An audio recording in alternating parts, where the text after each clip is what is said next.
Meet Dave of Delusions of Grandeur, actor, producer, and director of films like Tales of the Forgotten. He has come to assemble a team of freaks, geeks, and even worse, film nerds, to discuss films ranging from mainstream to downright crazy. There is Tammy, car enthusiast, and Dave's fiance, Dustin, reptile expert and overall horror collector, Jake, environmentalist and fine art film critic, and finally Brandon, a therapist with a love of film that can only be seen as insanity.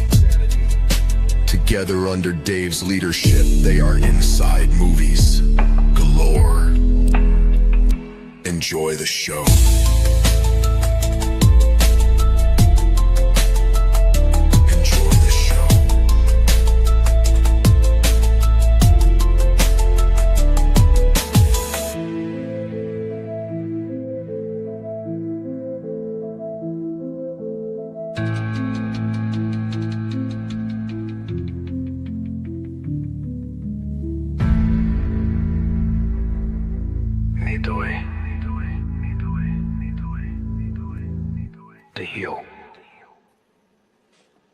Hello, ladies and gentlemen, and welcome back to another exciting film journey here on Inside Movies Galore. I am one of your hosts, but we are continuing a franchise of sorts that only our good friend Jake will be able to tell us about.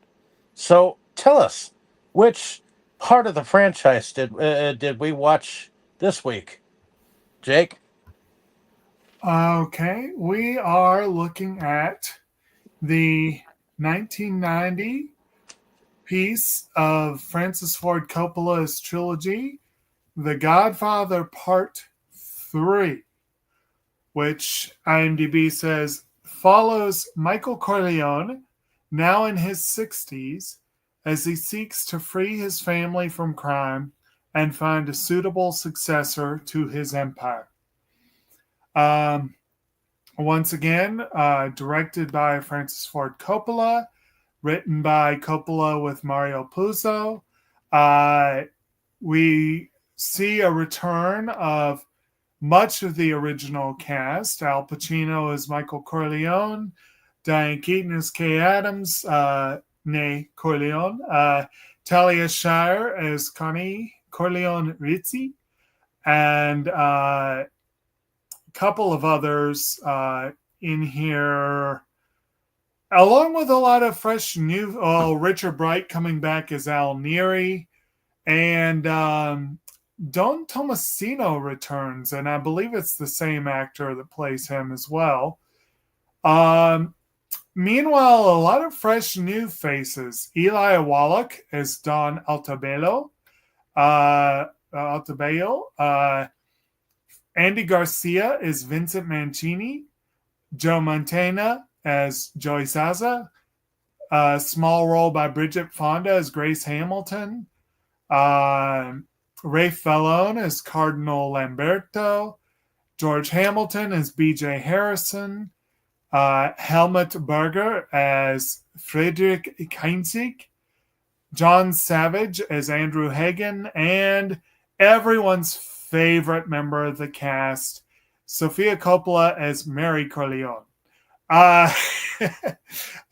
on that later. But anyway, we will go ahead. This movie, of course, came out a good while after the first two and is widely considered the other film in the trilogy for a number of reasons. Which we will certainly go into as we go along. But I've always thought that it's really not a bad film. It's just not quite the same not quite the same level as the first two. But anyway, let's go ahead and go around the room. I guess at this point we have definitively established that this is no one's first viewing. So we'll just go ahead and say what is everyone's initial impressions, and did those impressions change on this viewing? And we'll start with you, Tammy.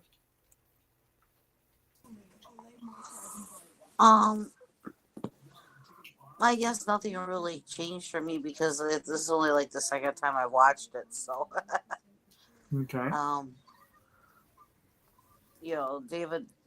David's the one that got me to watch it the first time. So, um, it definitely is just as long as the other ones. A little shorter than the second one. Actually, I think it is the shortest of the three, but not by much. Yeah, maybe 10 minutes. Yeah, 2:42. I think the first one is right at the 3 hour mark, if I remember. Doesn't count. But I think this one, I do think this one dragged a little bit more though than the other two.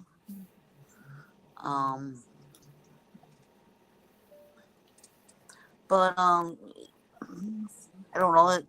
There isn't really much to say. You gotta, it's just like another chapter in the story, So, Okay.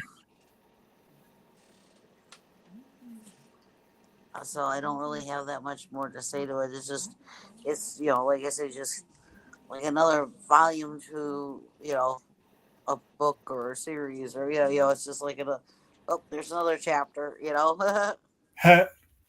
Right. So, okay. All right then. Well, how about you, Dave? Well, this one is the one that I haven't seen as much as I have seen the other two in syncopation with each other. It's only when I actually watch it is when I remember it. But that being said, it wasn't as boring as I thought it was the first time around. Now that I am seeing it as an adult, whereas I saw it in bits and pieces, I think this is actually the first time. Well, not the first time, the second time that I've actually seen this movie in its entirety. I've always seen like the first two. And when Tammy and I watched watched the trilogy, we watched it, one right after the other. Of course, that was a long enduring saga to watch, but Yeah. to watch it again for you, well, we had to do it in spades. So, but in any case, I mean, you obviously can tell there's some years that have passed, and I know that each movie is supposed to represent a certain amount of time. So I guess as far as anything goes, I guess watching the Curse of the White Man from Town show up in here. If none of you know the movie Thinner, the guy who plays Sousa or whatever, he plays this guy that places a curse on the Indian in Thinner. So, try to forget that movie. Yeah. But in any case, it was entertaining. Thought that the idea that the church was involved in an assassination was interesting. So at the end of the day, it completes the trilogy, Okay. and I enjoyed it. Not as much as the first two, but I enjoyed it. All right.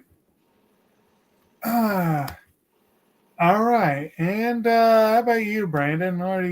What's your take on the third movie in this trilogy? Well, I've already said how I first watched it the last two times because I watched them all at the same time. Mhm. And that was the last time I watched it. So this is the first time I've watched any of these films since 2003. I I don't know why, but I remember there was a scene where it was snowing and he was like in a room with a fireplace, but it wasn't in this one, so I don't know where that was from. Maybe it was another one, because I saw the theatrical version for this instead of the other version that they had together. So maybe it was then that version. But Well, maybe when we see Coda, you'll see that scene and go, "Ah, there it is." no, Coda's the only one I haven't seen to my knowledge. Right. But, yeah, I mean, it was an okay tie-in. I mean, by the time I got to that, I probably was already at film fatigue. I mean, I had been watching Godfather for probably 6 hours straight. So, well, 6 hours straight. So, yeah, I don't know. This one probably suffered because of that. Sofia Coppola, I mean, is obviously the best actress in the entire series. And definitely showed it as we went through. But I mean, her role in Godfather 1 was tremendous. Apparently, the person who was supposed to play Mary was murdered just before production got underway. How Godfather like? Yeah. And then it almost went to Winona Ryder, who went on to be the worst cast member of the next Coppola film. But at the end of the day, it's not a terrible film by any means, but when you've got the other two and they're masterpieces, this one was just simply good. Right. And it was there. But in truth, I think the story itself, what needed to be told, and it was a good end cap to the series. So I am curious how Coda is going to reshape that. And if Coda reshapes it appropriately, it may be the necessary end cap we really need all along. And that is all I got to say about that. Right. Well, I just saw your message. Sorry about that. But anyway, for me, this may be only my second or third viewing. I'm not sure. I do know that I probably have seen the other two at least one more time than this one. I think this was my third. I'm not sure. And again, I'm watching the so-called restoration. So this was supposed to be a cleaner, nicer version than before. Maybe it was. I don't remember. So I'm not sure. But for me, like I said before, I have always thought this film gets a lot more flack than it needs to. Nearly every element of it gets more flack than it needs to. And that does include Coppola's performance. She's not terrible. She's just not good. It's kind of in that, like, if this was a lesser movie, you would hardly notice it. But you know what I mean? Like, and it kind of rings to me like Winona Ryder's performance in Bram Stoker's Dracula. It's a weak link in what could have been a much better film, essentially.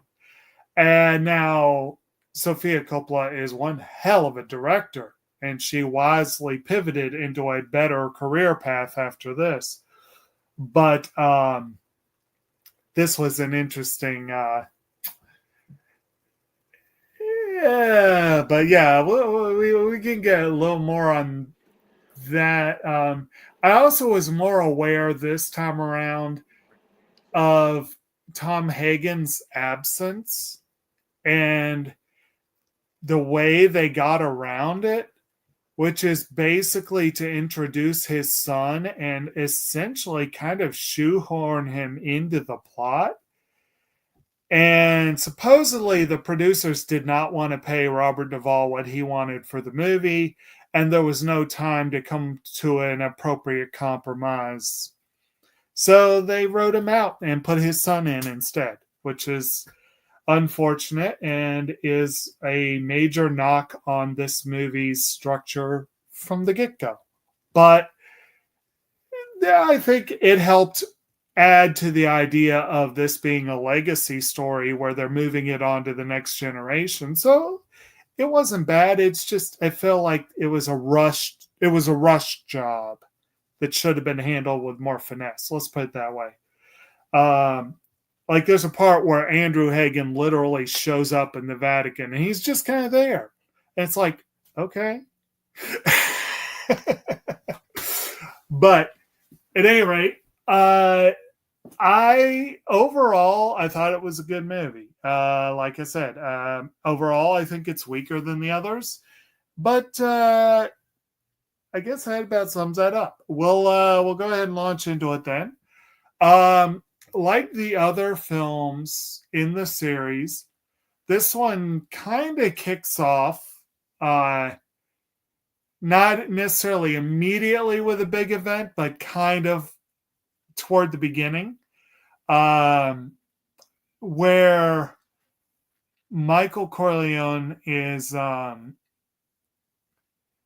he is older and very clearly lonely. And he is about to be honored by the Pope. He's been going, or by Rome, I should say, by the Catholic Church.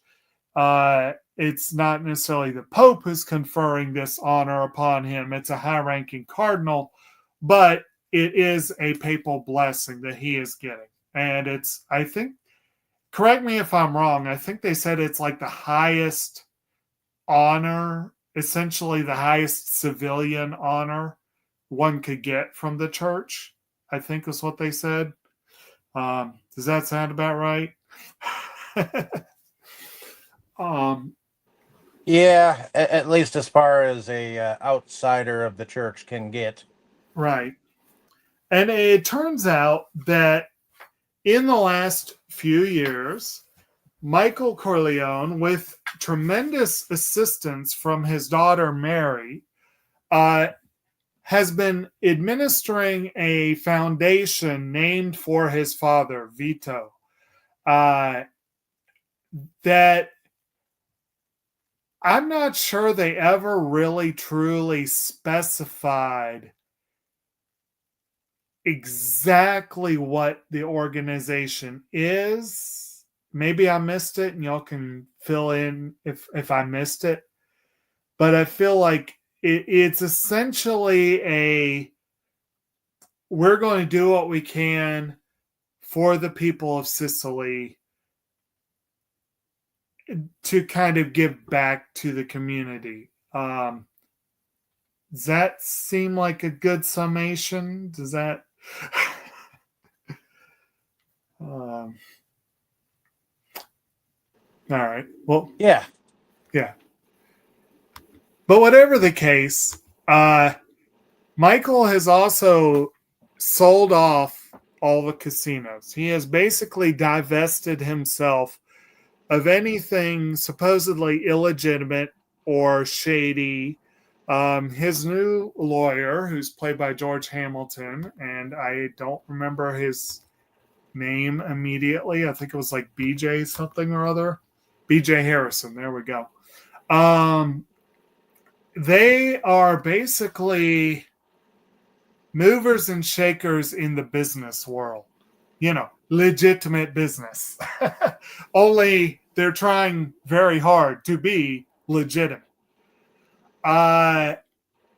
There's a very, very, very famous line, though, from this movie. If there was one point in the movie I think that maybe has been referenced or spoofed probably as much as anything else, and I'm pretty sure it's this movie that's been referenced, is the part where Michael in frustration says, "Just when I think I'm out, they pull me back in."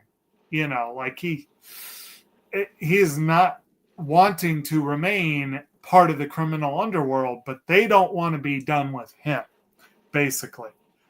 And at the after party for this event, first of all, the movie kind of kicks off with him writing to his children to say, "I hope you'll be here," and everything. And this has led to some discussion that I've had. I think Brandon, I think you were in on this a little bit. I had this discussion with a few people but I thought Michael didn't want Kay to see the kids or have anything to do with them. And this movie opens where it's pretty clear that is very much what's happened. And my read was on it was that at the end of the last film, near the end of the last film, where Kay comes to see the kids, and Connie is like, "Oh, he's coming, you need to get on out of here." And then they have that tense moment where they see each other. And my read on it was, well, he said he didn't want her to do anything with it, but then he second guessed it, and there was like a little bit of a time jump that wasn't really in the movie per se, where he basically said, be like what I said with Frito. I don't want to be in the room with you. I don't want to see you. You can see the kids, but get the hell out of Dodge before I get home. Does that sound like a good read for that? That was my take on it. Even originally, I never thought that he had wanted her to never see the children. She was the one who wanted him out of the children's life for good. Right. But yeah, that's one that that's what I think, at least, is that it was more on her side than his. He always wanted the family to be together. Right. But in his anger, he ended up kind of banishing her like he did Fredo. Right. But we can see that they're past that by this point in the film. Or at least he is. Yeah. He's starting to be. Well, it's very clear here. He makes very clear to her. He says, I still love you. I still want you around. But she's moved on. She's married again. She's got her own husband. They clearly haven't seen or spoken in a while. But the kids, it turns out that Anthony is closer to his mother, but he still wants to be in his father's life. He just is made very clear he wants nothing to do with the family business. Nothing to do with it. And Mary, meanwhile, I think Michael probably didn't want her involved in the less savory parts of it. But like I said, she runs the foundation, and they're apparently very close. Apparently she's Daddy's little girl, but she still is very close with her brother and her mother as well. But it turns out the main reason Kay shows up is that Anthony has decided he doesn't want to. I think he's in law school. I think. Yeah, he's in law school and he wants to be a musician. He wants to go into opera, and Michael's like, "No, what? He's wasting his time." And I get it. This is not just a Michael Corleone thing, a control thing. This is not just a Sicilian thing. I have heard this argument. I heard this argument going into college.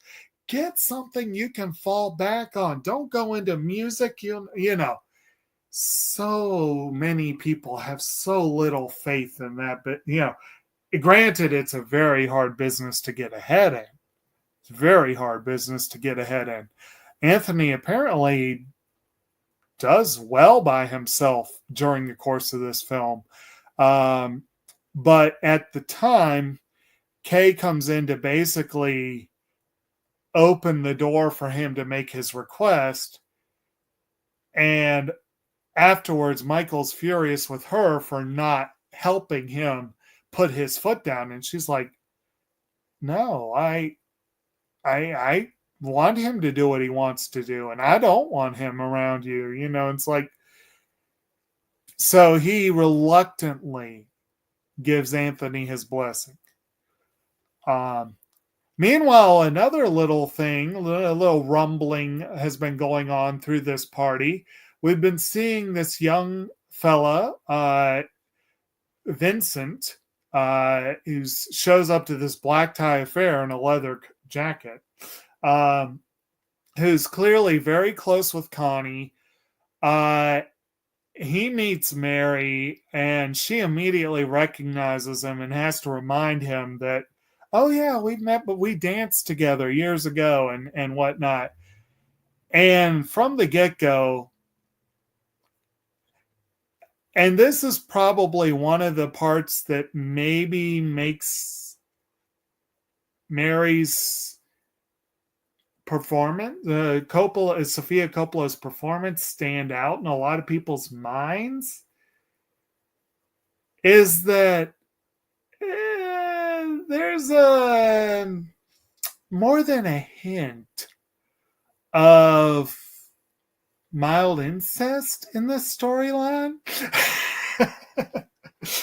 And I think that makes her performance, yeah, because technically they're first cousins.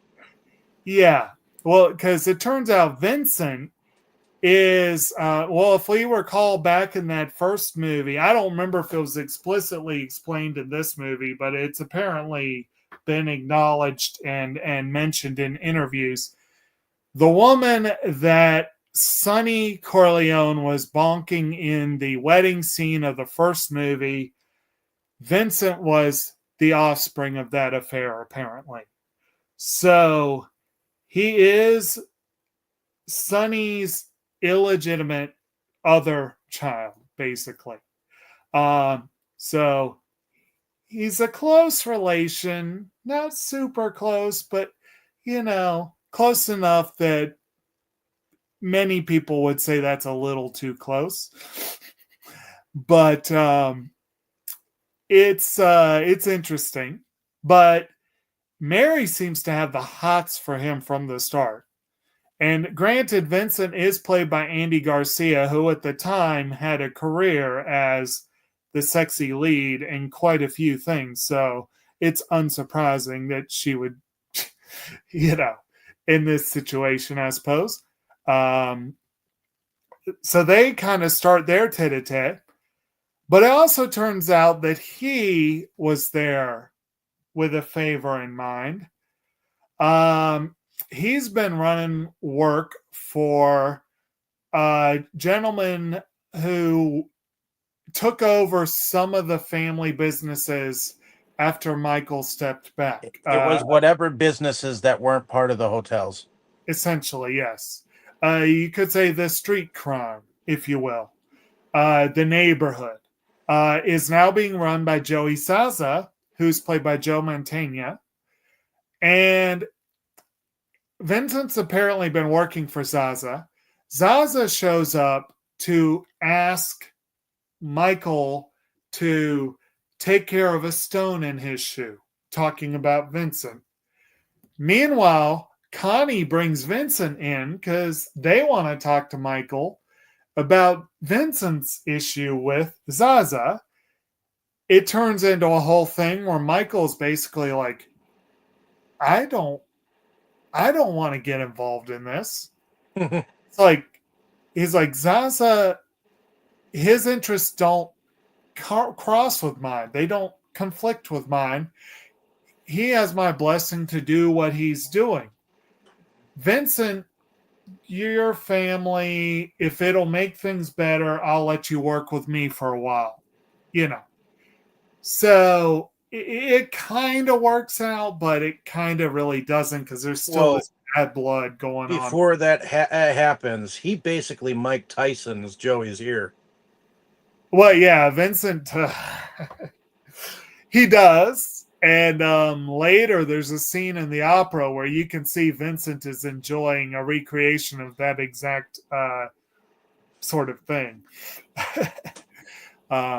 Apparently, it's not uncommon tradition in certain circles.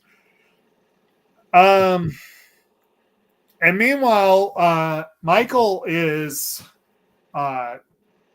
divested himself of crime for the most part, but he still has Al Neri hanging with him, which I think I'm remembering correctly that Neri is the one who actually killed Frito in the previous film, if I'm remembering correctly.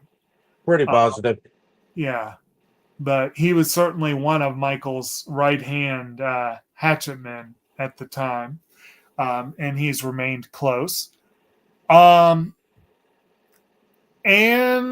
we also, Bridget Fonda's role is very small. She plays a reporter who ends up hooking up with Vincent and surviving a hit on him that Zaza's men do. I believe that was maybe the scene after the party or a couple scenes later. They hooked up, and she gets to see firsthand what kind of a person Vincent can be. And I think we kind of we already had kind of an idea, but yeah, it's a good primer there. Well, one of the men who actually showed up as one of the hoodlums there, he played in The Stand as the Rat King. Oh, that guy. Yeah. Oh, okay. Good times. Yeah, there's a lot of people in this cast, some of whom are moderately well known or would go on to be moderately well known or what have you. Some of them don't have particularly big roles here, but and I'm trying to remember, but I feel like we do see Don Altabello hanging around in these scenes too, and he is a rather high-spirited old man who seems to be smiling and generally trying to please people most of the time. Later on, we come to find out he's kind of a conniving, scheming, He just wants everyone to get along. He's not as frail of a man as he puts himself out to be. Exactly. And I do like his cane. His cane, the handle is a fist. And I'm like, that's kind of interesting. Oh, so he's got Biff Tannen's cane. Yeah. And of course, Altabello, like I said, Eli Wallach, at this point, he was older than Dirk, but he definitely is, he's been around a little while and good, solid character actor there. And this scene, we kind of got a hint of it. And when she came crawling back to Michael in the previous film, we kind of got the idea that Connie had accepted her role. She had accepted that the Corleones were not necessarily nice people. This movie, she goes full Lady Macbeth. She is we learned that Don Altabello is her godfather, but we also see that isn't she godmother to Vincent? I believe she certainly is very close to him and sees him as like a surrogate son. Yeah. And she just straight up, she goes dark in this movie. Connie? Yeah. Yeah, she definitely does. In fact, she straight up tells Vincent later on that especially when something happens to Don Corleone, she basically tells him if something happens, fight back or attack back. Right. Strike back. We'll come back to that eventually. Yeah. And well, anyway, so those scenes, like I said, they kind of set everything up. We get I don't remember offhand if it was the same actor who played Anzo. I think it might have been, or Enzo. I think it might have been, because the cake is they say he's from Enzo the baker, who we remember was a very small role in the first movie, but he was the apprentice baker that his boss had made the big wedding cake, and this cake was much smaller, but it was very fancy. And then we also have a cameo here from Johnny Fontaine, who I believe is once again Al Martino. I believe is the one who played him originally. Much older, but still recognizable. So we definitely have. They did a good job of trying to bring some of the older cast back in little ways here and there. And I believe this is where we're introduced to Andrew Hagen, who, again, played by John Savage, again is Tom Hagen's son, who's studying to be a priest. And actually, like I said, he gets a placement in the Vatican where he ends up showing up later on. And he does kind of favor Robert Duvall in this movie. I'll admit that.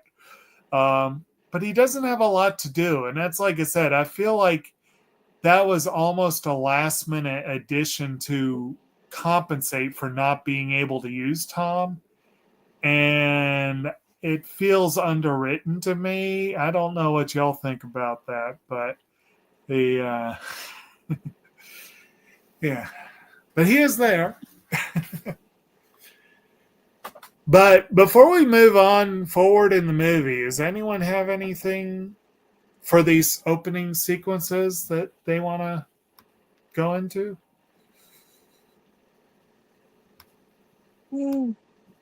Not really. I think you've explained a lot of it. Okay. Sounds good. But, all right. Well, I'm going to be honest. I am not going to try particularly hard to go scene to scene with this one because I feel like I'm going to miss a lot and skip a lot and what have you. Anything that I go past, if y'all want to snag and say like, hey, hold on, we got to do this, let me know. But in the meantime, things happen. Like I said, there is that hit that Zaza puts out on Vincent. We already mentioned that. Another thing that comes up is we see Michael talking with the cardinal, the guy who presented him with that order, Cardinal Lamberto.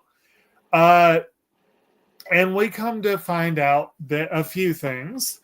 And one of the things is that Michael has decided he wants to really go all in big business. And he knows that Lamberto is in charge of the Vatican Bank. Lamberto actually comes to him for help. Sorry, that was I got that reversed. Yeah, he wanted a favor because he actually was mismanaging some of the money. He was mismanaging funds, and it was like 300 million that's gone missing, something like that. And you could call that mismanagement, or you could call it by another word. It sounds to me like it starts with an E and ends with a ment. And but basically, Lamberto is in a tight spot, and the Vatican is starting to look bad. And he comes to Michael for help. Michael did at the party, at the big event. Michael and Mary had presented an enormous check to the Vatican. It was almost an obscene amount of money. And I think at one point someone says that Michael basically bought that honor, and well, he kind of did, but it was. But the cardinal lets him know that, yeah, that's going to help, but that's not going to help me. Basically, is kind of what it comes down to. It's like, and he lets him know, and then so Michael basically he's like, okay, well, I tell you what. There's this business What was it was Imperiori? Am I remembering that correctly? Um, im immob. Oh, Immobiliare. That's what it Yeah. was. Immobiliare. Is this apparently multinational conglomerate that is based in Europe, and they are very, very pointedly a European institution that the Vatican happens to have a controlling interest in. And Michael basically says, look, I'll help you, but you got to help me. I want a controlling share in this company. And obviously the Cardinal balks at that, but not as bad as the board members do. They are less than thrilled at this move by the Corleone group to take over Immobiliare. And specifically, there's a Swiss banker, Keinzig, and a old school Sicilian, probably mob boss. They don't really go into his exact organization, but you pretty much can tell that Lucchesi is basically an old school boss. And they are quite opposed to Michael's takeover of this company, which leads to all kinds of dynamics. And it's even more up in the air because they have bylaws that require the Pope's approval, and it turns out the Pope is on his deathbed. So it's an awkward time for a corporate takeover, to put it mildly. And meanwhile, you've got this whole thing, this whole turf war, but more of it's almost a blood match between Vincent and Zaza. And the whole time, Michael's doing everything he can to stay out of the fray. And we've also got Vincent romancing Mary on the side. So we got that going on too. So all kinds of stuff going on. And like I said, I know those are all a bunch of different scenes. We get the news that Anthony also has the lead in a production in Sicily the following spring. No, wait. We get that when Michael's in the hospital, right? Yeah. Yeah. So this is also where we learn a little wrinkle that I don't believe was ever mentioned before, and I don't know if it was a thing in the 70s, maybe.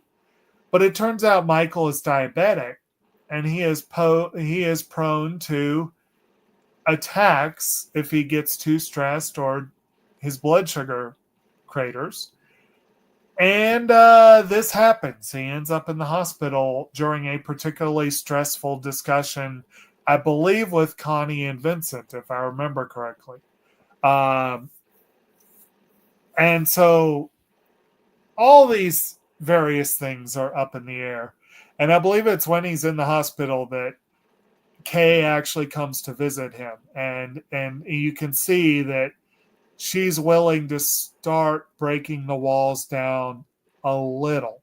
She's grateful that Michael had let Anthony go off and do his thing. And she also comes with great news that he has the lead in a production in Sicily the following spring. And the kids come in, they're not really kids, but the kids come in after that, and Michael says, I will be there. He makes that promise. I will be there. So, and of course he does recover, because the movie's less than halfway at that point. So, it'd been a short movie otherwise. Yeah. But so anyway, like I said, I probably missed a bunch of stuff. But does anyone have anything they want to dive into on any of those particular things at this point? I mean, the diabetic scene, I don't know why. It felt weird to me that, of course, his big thing was diabetes was doing him in. Right. I mean, it is a nasty disease, don't get me wrong. And people who go through that, it's nasty. It is. Yeah. We had a friend who was hospitalized because of it. But still, it's kind of an odd angle to go. Right. Him sitting there. I mean, I even felt like when he's sitting there negotiating with the one later on when he's in Italy with the guy who's going to become Pope. I mean, having that scene crash to a halt because, I need some orange juice and some candy. Right. I understand, by making it something different, it probably could have been like, I'm feeling weak or old, like maybe if he had a stroke or something like that. And then it could have conveyed the same thing. But I don't know. I just felt like there were certain things with it that kind of made it he seemed more hypoglycemic. Right. But I don't know. Maybe that was the big thing. Maybe diabetes was the big killer all along. I mean, they did set it up by having him have that cake. I mean, at the beginning, and his ex-wife knew not to take the cake because she didn't want to get diabetes. So see, there you go. Right. It did seem kind of odd. I did think it was funny in that scene later with the cardinal or the bishop or whatever who would become pope. It was kind of interesting that they sent the guy after the candy and orange juice, and he returned almost right away. It's like, oh wow, that was fast service. That was good. Cardinal had a sweet tooth. What do you want? Yeah, there you go. But anyway, I think the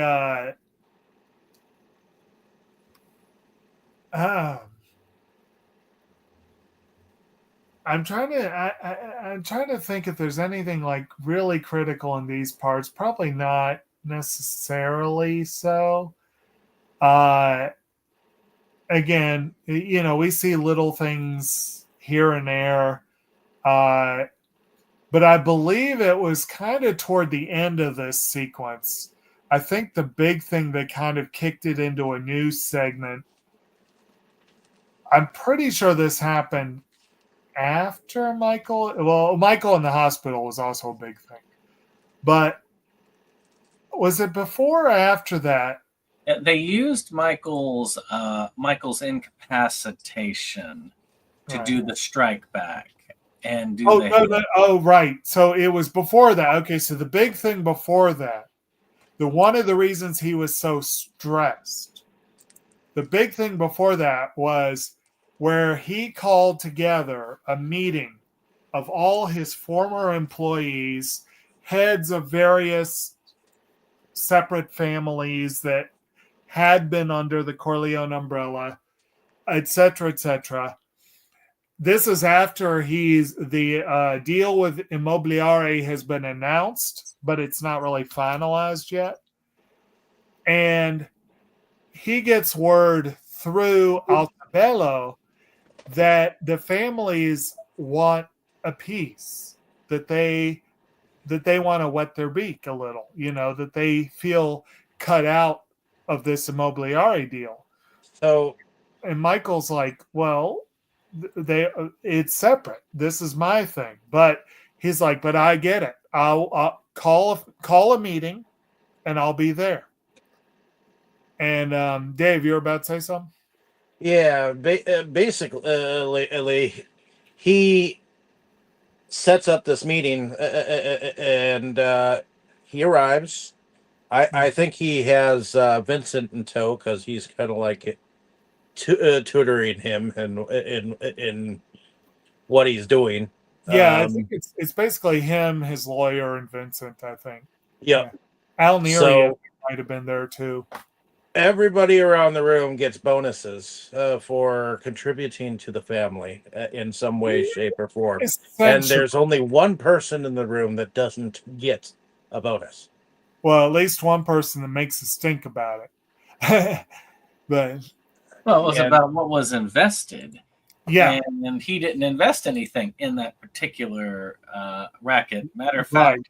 the biggest thing that Zaza was doing was he was doing what they didn't want to do, selling drugs on the street and pretending that he was trying to come down on it, while Right. meanwhile just putting a blind eye towards it. Right. Basically, Zaza has been profiteering off of the shadier parts of the business, but not real, and basically living it up as a gangster. Like, what didn't they say earlier? Like, he's been called the best dressed gangster or something in the media. Like, he has been seeking attention. He's been, he is sort of a peacock kind of character, but he's not really been giving back. Don Altabello got a fat check, and so did most of the other people there. And basically, Michael succeeded in buying most of them off. But Zaza was pissed, and he storms out. And then Altabello goes after him, which turned out to be a good thing, because otherwise he might not have made it out. Well, that was planned, because Yeah. Altabello was partially behind that. Yeah. Oh yeah, that was planned, but it seemed fortuitous at the time. But at that point, helicopters show up, and Vincent spots it And first. they basically handcuff the doors Yeah. to the rooms on the outside so that none of them can get out. Yeah. Basically, it was almost the literal as you can get. Obliteration of the families. Well, it was about as literal as you can get with the idea of shooting fish in a barrel, because they basically turned that room into a barrel and surrounded it with guns. And Michael and his posse managed to escape, mostly because of Vincent's quick thinking. And they basically go to Connie's apartment to lay low, and that's where Michael has his attack. And that, I think, was the part where he had that famous quote of, "They pull me back in." It's like, but Vincent wants blood. He wants to hit back. He wants to hit back hard. And Connie is right there with him. And they are both trying to get Michael to give the go-ahead. And yeah, y'all are right. Basically, when Michael is incapacitated, Vincent essentially on Connie's go-ahead essentially goes ahead and sets up a hit and takes out Zaza in full public display. Well, right before Michael gets his episode, he's saying to himself and to some of the others in the room, because they're at Connie's place, I believe. Yeah. That he doesn't think that two-bit son of a bitch Joey Saza could have pulled it on pulled that off on his own. He had to have some muscle behind him. Right. He knows that something's going on. And Michael being Michael, he wants to get to the bottom of it. And Vincent being Sonny's kid says, I need, he's pissed. He inherited his father's temper. I need to enact revenge. Right. And there are a couple of good callbacks to that first movie. That part where, and this actually took place after the Zaza meeting at that party at the beginning. There was the part in the first movie where Vito tells Sonny, "Don't you ever tell anyone outside the family what you're thinking again. And here, Michael basically says, I think what he said was, don't ever say what you're thinking, in public or something like that. It's the same basic thing, but he basically ends up giving Sonny's kid essentially the same admonishment that his dad gave to Sonny, which I thought was a kind of a fun little callback, or sort of is a thing of fate there. And there is another part where Michael just is talking to Vincent, and it may have been in this scene that we were just talking about. I can't. You guys can let me know if you remember which scene, but I can't remember exactly. But there's a scene where Michael's talking to Vincent, and he's like, "Your father was a good man." Essentially, he's like, he was a good man, and I love him, but he had a terrible temper.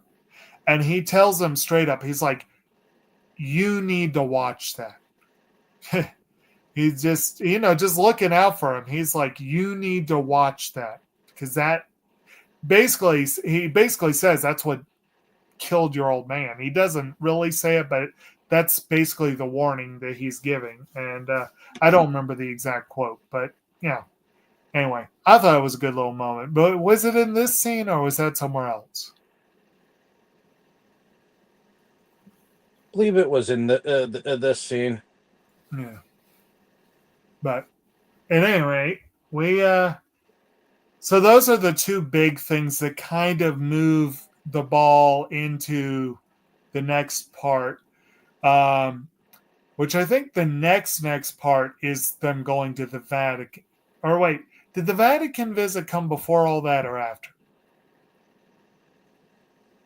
I think the Vatican visit might have actually come first. Yeah, the Vatican visit came first because where we first meet Kinzig and Lucchesi and some of that. Yes. Yeah. Because he basically tells them there at that particular meeting, and the lawyer didn't know that the Pope was like incapacitated, right, and literally couldn't make decisions while he was this way. Although, you know what, if someone was in that kind of way, don't you think someone would have been put in charge of decision making? Well, yeah, theoretically, it could. I mean, someone's got to make the decisions of the church, Right.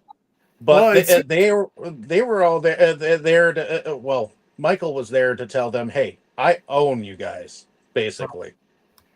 Oh, because of the thing that he had basically acquired. He'd basically given $100 million to the church at the very beginning of the movie, and that's what kind of started it all, Well, again, that was like, and that's where Cardinal Lamberto is like, that's great, but we need more, and that was when they really cut that deal. But Lamberto is apparently the one who can do the business for the Vatican, but again, they have those weird bylaws where apparently they really want the papal. I guess the idea is that you get a papal blessing on the deal, and there's one pope. Like, I guess you could say, well, I got a substitute pope, but most people probably wouldn't consider that all that impressive, right? But then we have I'm trying to remember who the other person was that was the important player here. It was I thought I would have recognized the name, honestly. Do y'all remember the? It was the other the person that Michael was advised to go visit while in the Vatican. And it was either a cardinal or an archbishop. I cannot, for the life of me, remember his name, though. Some of the stuff I glazed, my eyes glazed over during, and that Yeah, was probably one of them. it might be.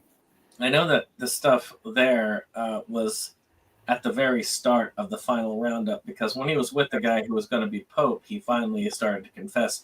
And for the first time, he confessed to killing his brother. Which Well, is one of the reasons why- being behind it at least. Well, yeah, he said straight up, I ordered it. You know, one of the few things that was interesting about that is it also plays back to the beginning, because one of the reasons why his son is more distant is because his son suspects that he was the one who ordered to have his brother killed, whereas his daughter did not suspect at all. Right. And on top of that, we've got all of this stuff going on with the weird banking and the craziness plot to try and go legit, which is seemingly every time, but he mostly went legit anyway at the start. Right. Needs to go all legit. It's just a lot of that. But the thing I found interesting it's a different kind of crime. To me, the thing I found interesting about that scene is Mhm. that he had said that one of the issues is it's hard to do it because you have to be willing to repent. And though he regrets it in many ways, he's not repentant about it in the slightest. And that is and that's the thing. Even though the guy absolves him of his sins anyway. Right. But yeah, oh man, I'm drawing a complete blank on this guy. It's actually, you know what? I think I had the names mixed up. I think it was Lamberto. I think, yeah, okay, that's why. Okay, I think it was Lamberto who was the one he ended up confessing to, and that it was Archbishop Gilday who was the slimy one. Yeah, no, it was Gilday. Never mind, I got them mixed up. We'll go with that, maybe. But anyway, so he goes to visit. I guess Lamberto. I guess is the one he goes to visit, and yes, that is where he has this long discussion with him. He does make this confession, and he hasn't even made. And actually, this was one other thing. I can't remember exactly when this bit of conversation came up, but it was an interesting thing.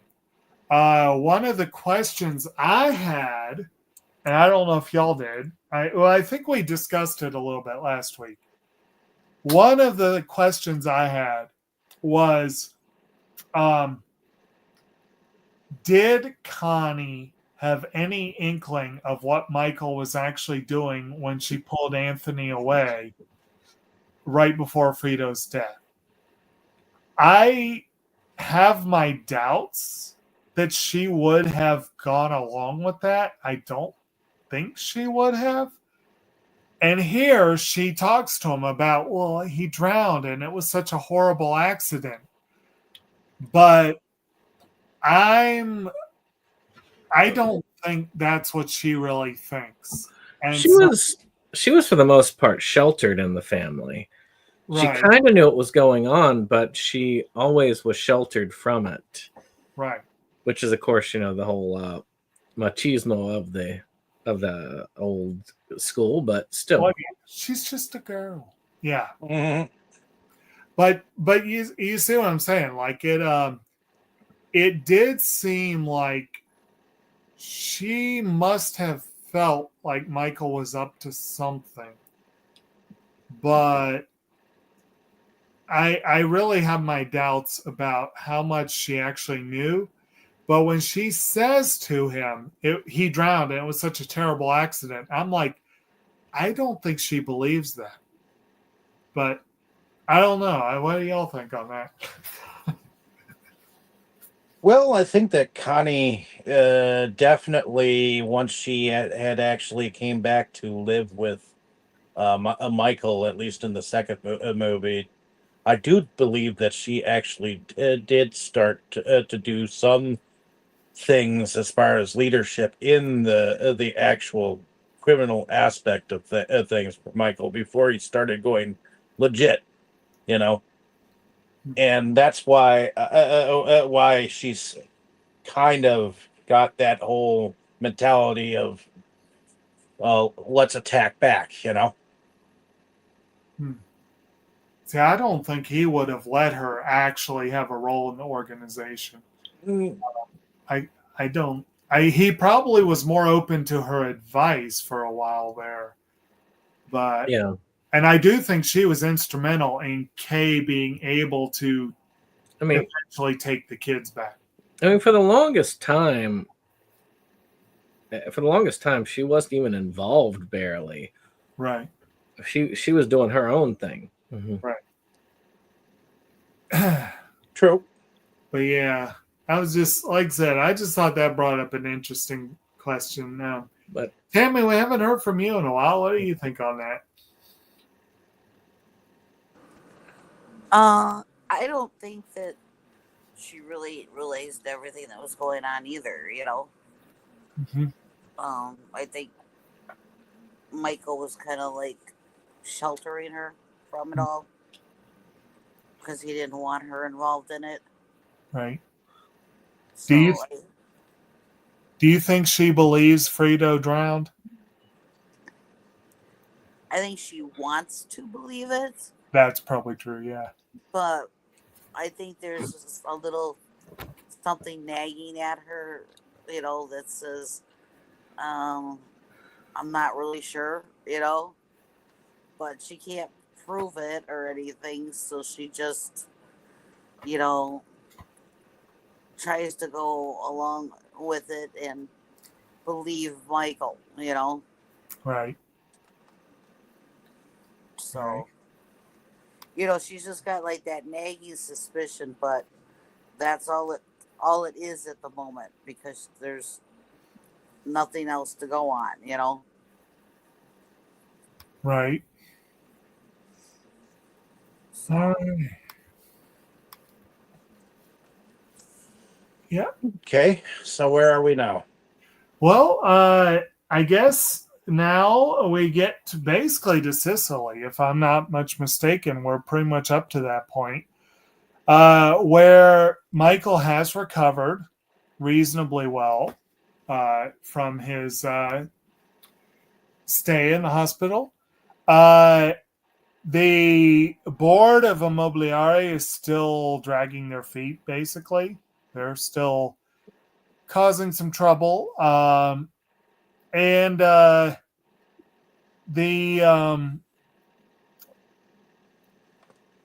they go back to Sicily. Michael reunites with the old family friend who used to look after him when he was on the run, Don Tomasino. Eventually, Kay shows up along with the kids show up, of course. And Michael really goes all in on trying to win her back. And if not win her back, like in terms of she is married and I think he respects that, but like trying to get her at one point, well, actually earlier on, I think if I remember correctly in that first meeting, he said something of like, you hate me so much or something to that effect. And she just looks at him. She's like, oh, Michael, I don't hate you. I dread you. And so he straight says during this time that he's like, I don't want you to dread me. And so he's trying really hard to get her to see him in kind of the same way she used to. You know, maybe not exactly the same way, but not with Dredd. So he's working really hard on that. He's, they're getting ready for the big debut of Anthony. And of course, he's kind of working behind the scenes to hopefully kind of bring, things to fruition with the company. And meanwhile, Don Ottobello is essentially retired at this point to Sicily. And at some point, Michael came to realize he was likely the one pulling the strings for Zaza. Was that when he was in the hospital? I feel like it was. But at any rate, he's basically looking at like he thinks Altobello is strongly involved. Yes. But he doesn't know beyond that. He's not sure beyond that. So he's also very much caught on to Vincent's attraction to Mary and vice versa. So Michael takes Vincent aside and gives him an assignment. 2 assignments, really. He says, first of all, he's like, you're going to stop seeing Mary. Like, he just tells him as a father. He's like, no, this is not appropriate. You're not doing this. But then he turns around and says, and I want you to go to Don Altobello and let him know. I'm paraphrasing here. Let him know your butt hurt because I won't let you be with Mary. And he's like, let him know you're dissatisfied and win his trust. So basically, he tries to get Vincent to be a mole so that he can figure out who's behind Don Altobello. And meanwhile, Altobello, I feel like was it him that went to the assassin, or was there someone else? I think it was him who went to the assassin. But there is an assassin in Sicily who is hired to essentially shadow Michael for a little while and then eventually do him in.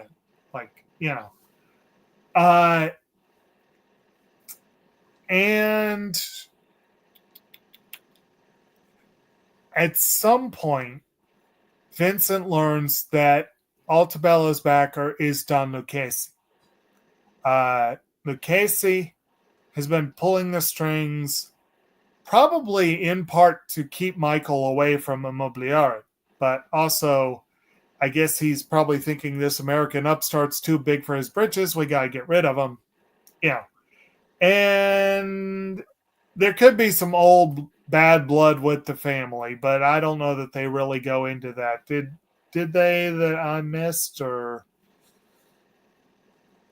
I don't know. Not I don't think they really went into it all that much. Yeah. Okay, so it was probably mostly a business deal, a business thing. But basically, Vincent does find out Lucchese is the one behind everything.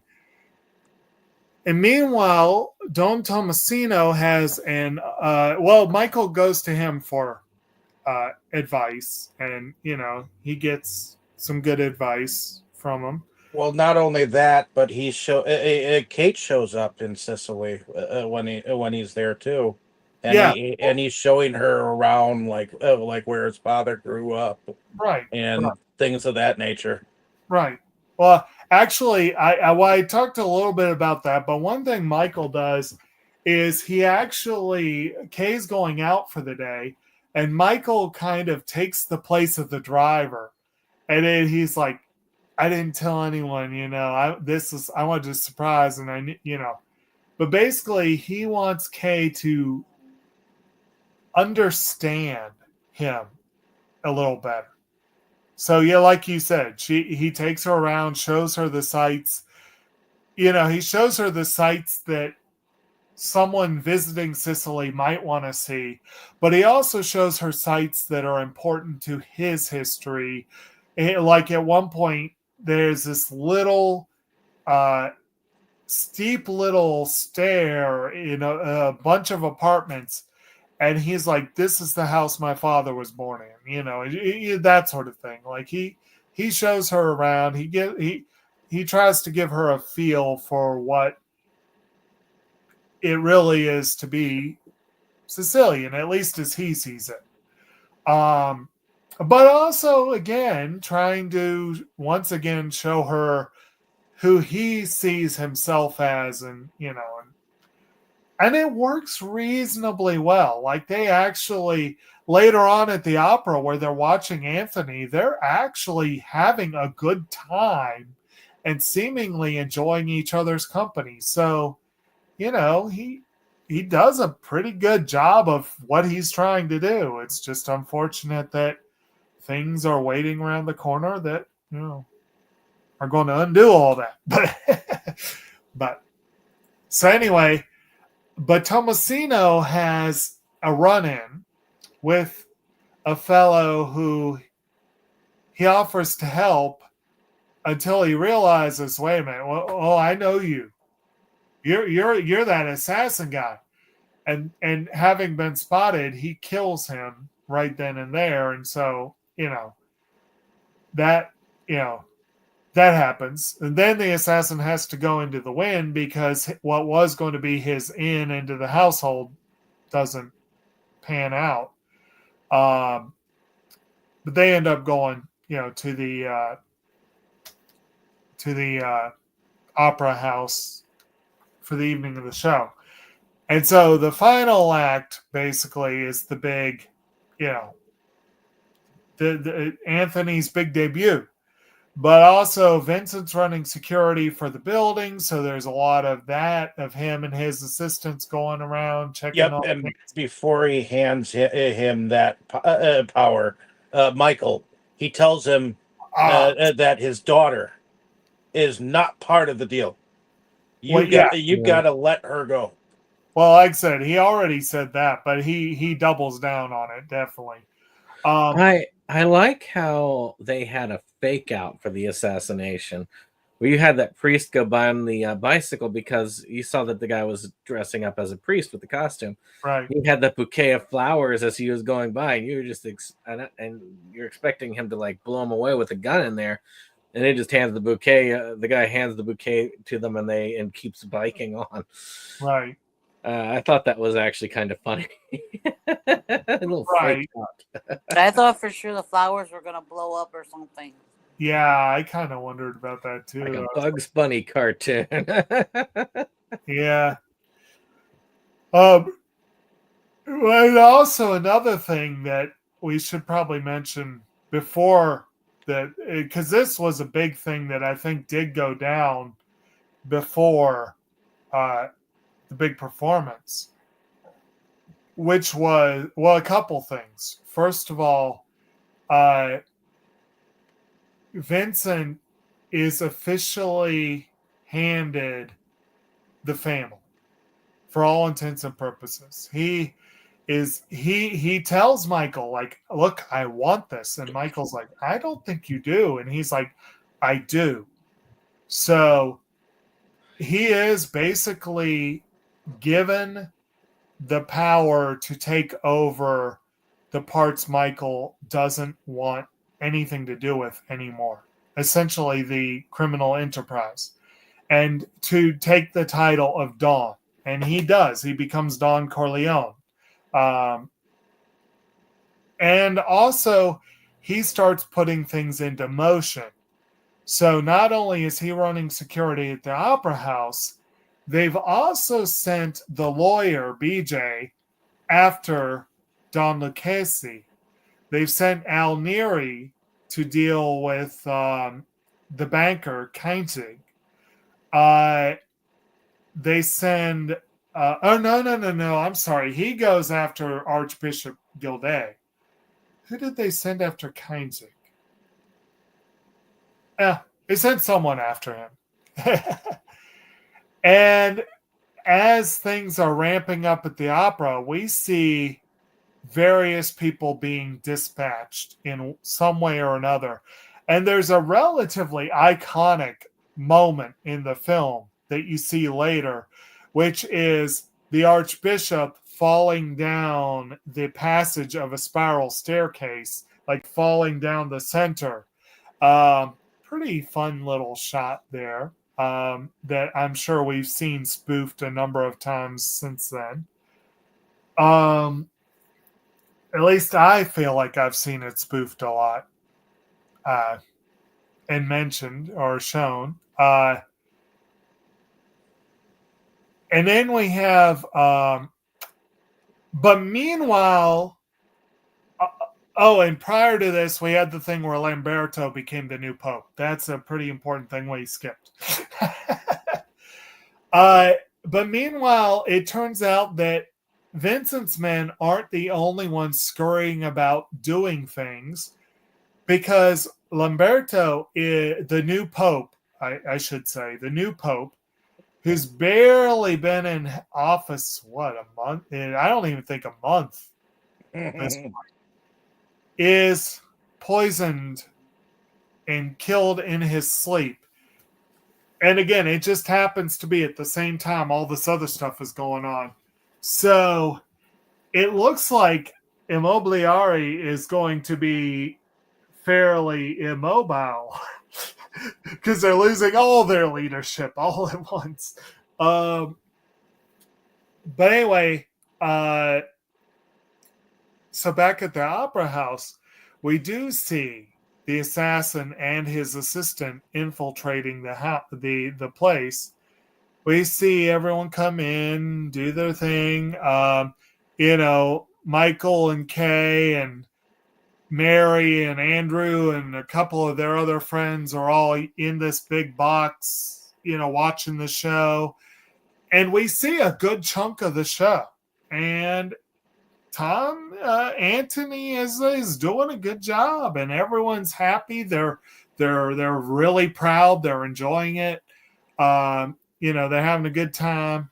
And meanwhile, the assassin is going around picking off Vincent's people one by one.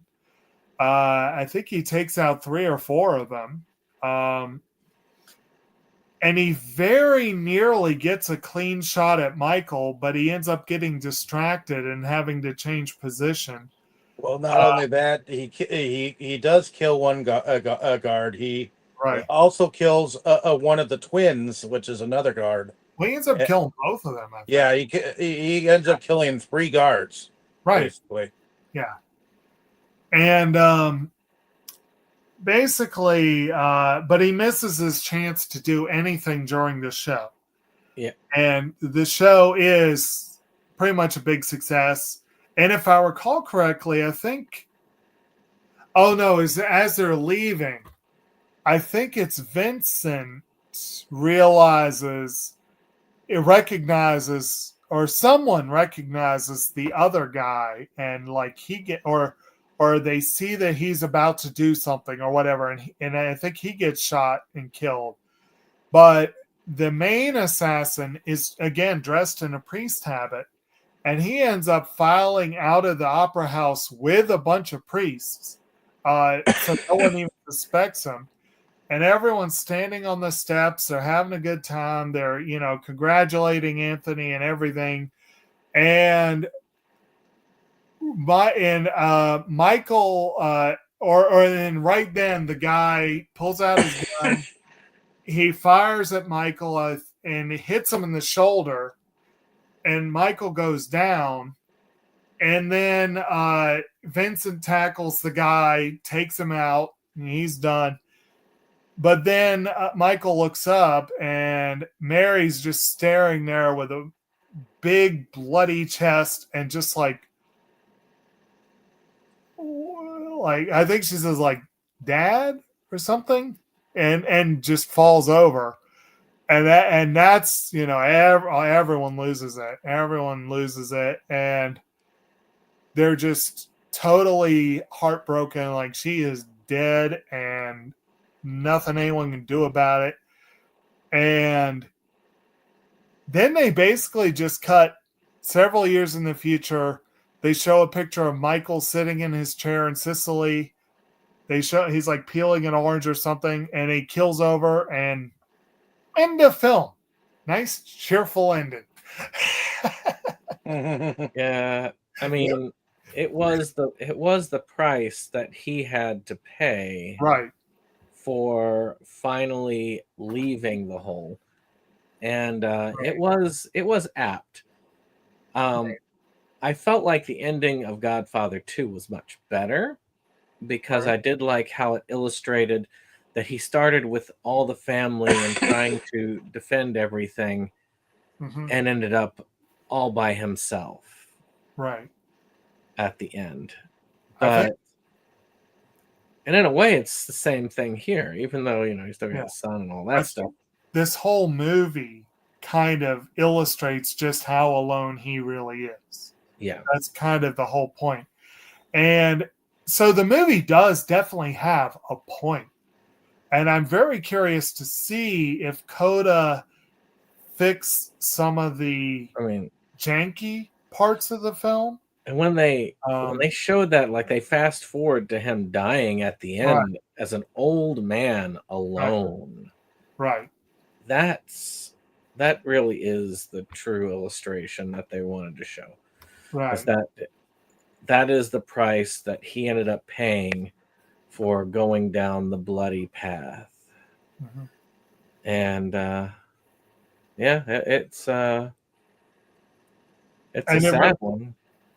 And it really underscores the idea that The Godfather, in addition to being a generational saga about this Italian crime family, which it is, it also, probably even more so, it's the fall from grace of Michael Corleone. That's pretty much the entire saga in a nutshell. Yep. Is and they really underscore it with the end of this one. But because basically when he lost his little girl, he really did lose everything he still really, really cared about.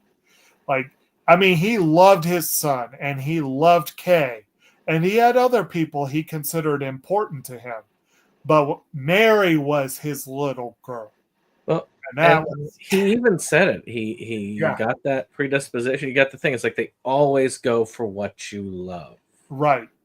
And he also made very clear that's why he wanted, like, he had issues with the mild incest, but he mostly wanted Vincent to stay the hell away from her because he didn't want her in that world.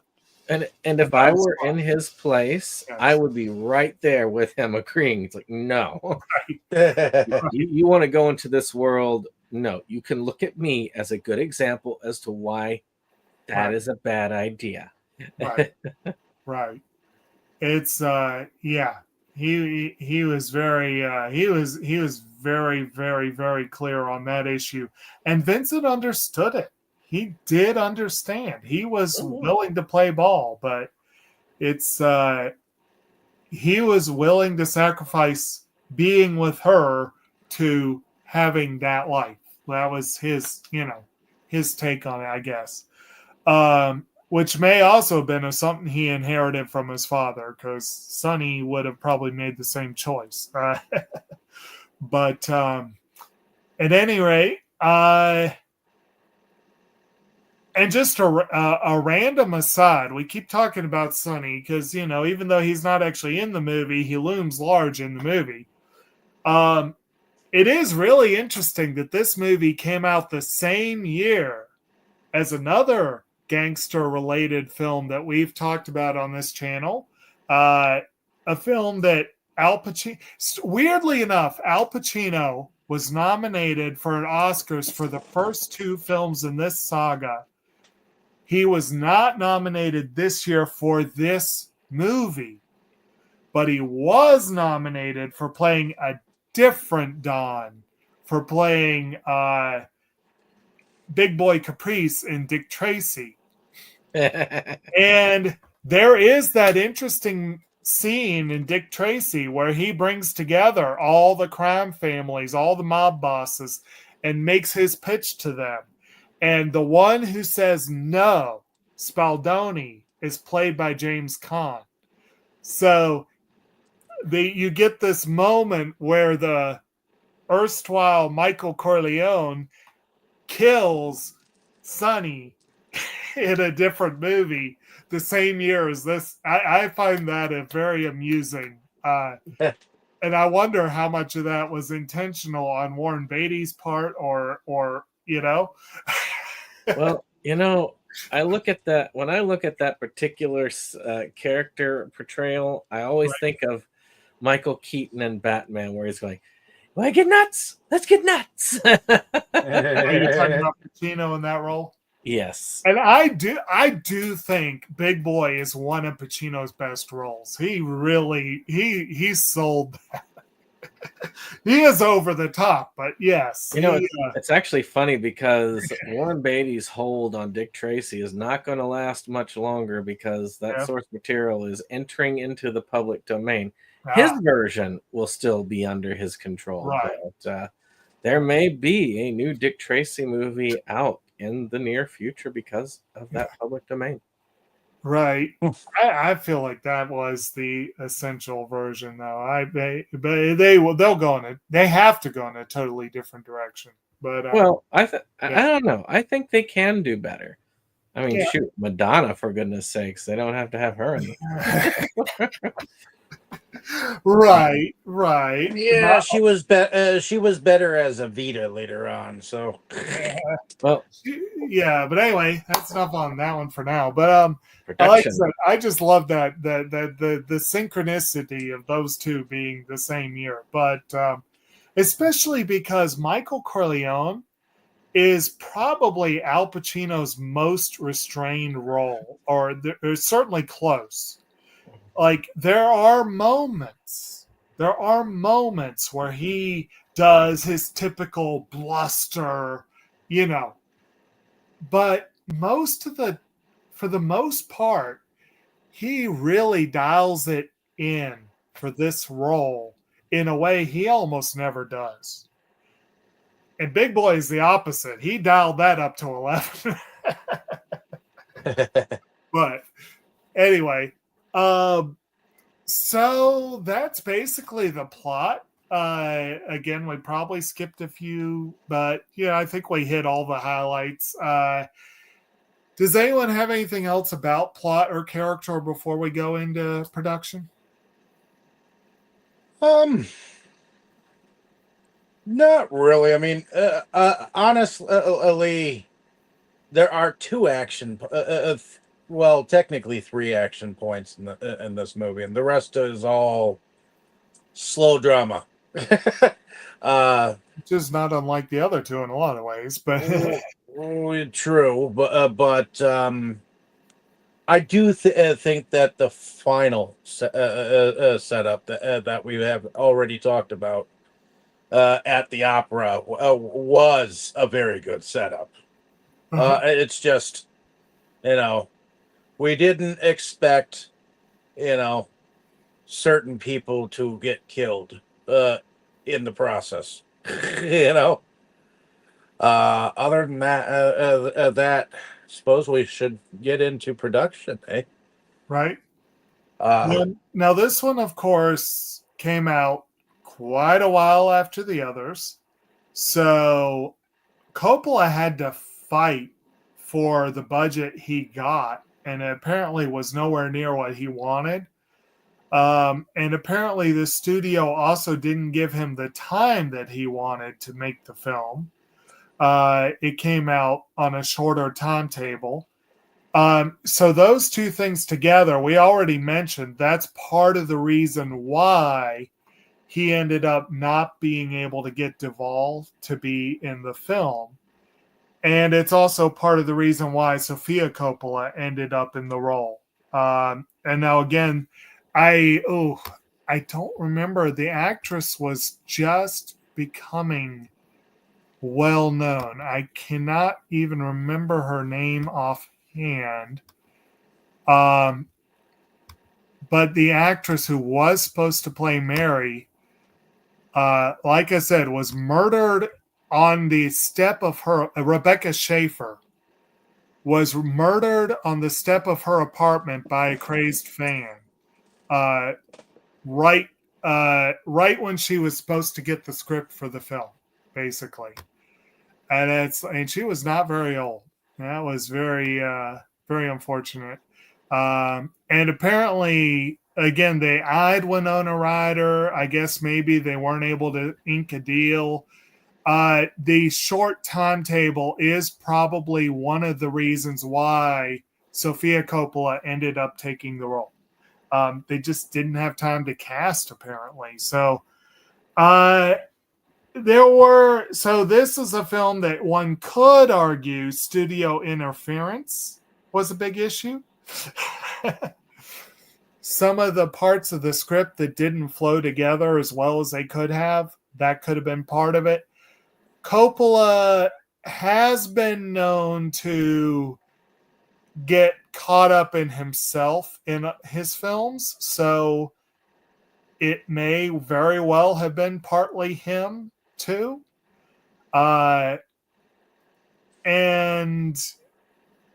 whatever the case, the movie, the point being, it is flawed. But overall, I think in terms of the story they did come up with, in terms of the script, in terms of the visuals, in terms of the set design and costume and all that stuff, I think they did a pretty decent job. What do y'all think on like those aspects, like the costuming and the sets, overall story, what have you? Yeah, I think they definitely got the sets pretty much in order. I mean, I did like the look of that room that the heads of the family were all like massacred in. For some reason, it felt like an octagonal room, Right. and how the heck they got a chopper on the top of that just to mow down these dudes and just keep mowing them down, and the cops hadn't even shown up yet, Right. So it's like the response time of the cops must have been something different back then. Well, I mean, if you think about it, the whole thing took place in a matter of minutes, and they were on probably the highest floor of a tall building, if I were to guess. So, True. wouldn't surprise me that it took a while for anyone to show up. But, The art direction in this film was really good. right. There was a lot of cool stuff. I think some of the hits and a lot of the execution scenes are some of the best in the series. Right. The way that they put them together, how they went down. The problem is everything that led up to them. I mean, And like I all of said, old Italy. Italy is a beautiful country. So, and like I said, that scene with the where the Archbishop gets killed and you see him falling down the stairwell. Like I said, I have seen that shot referenced or shown so many times. I feel like that's become a fairly iconic shot. And I will admit, it was staged beautifully. Pretty well done there. Yeah. Yeah. And and again, that cake was impressive looking. It was that. And yes, Brandon, I think you were just talking about Italy. This movie, to me, I feel like all three of them. I feel like a lot of it was actually filmed in Sicily, and it does make you look at it and go, "That does look like a beautiful country. I'd love to visit." It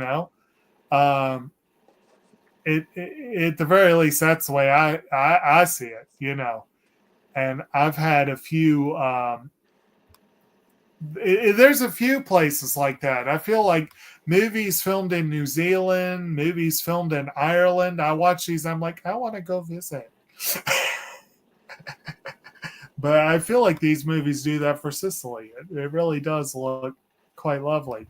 But anyway, now the third movie does do a pretty good job of mixing things up musically.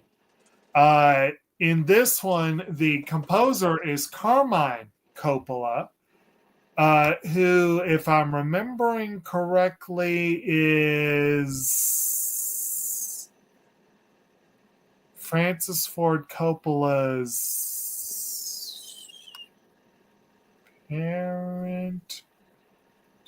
Yes. It is Francis Ford Coppola's father. I had to look that up because I couldn't remember for sure. Incidentally, talking about a little bit of nepotism, and I complained in the first movie about the acting of Talia Shire, but I feel like she really grew into the role, and she was good in this movie. But she's actually Coppola's sister.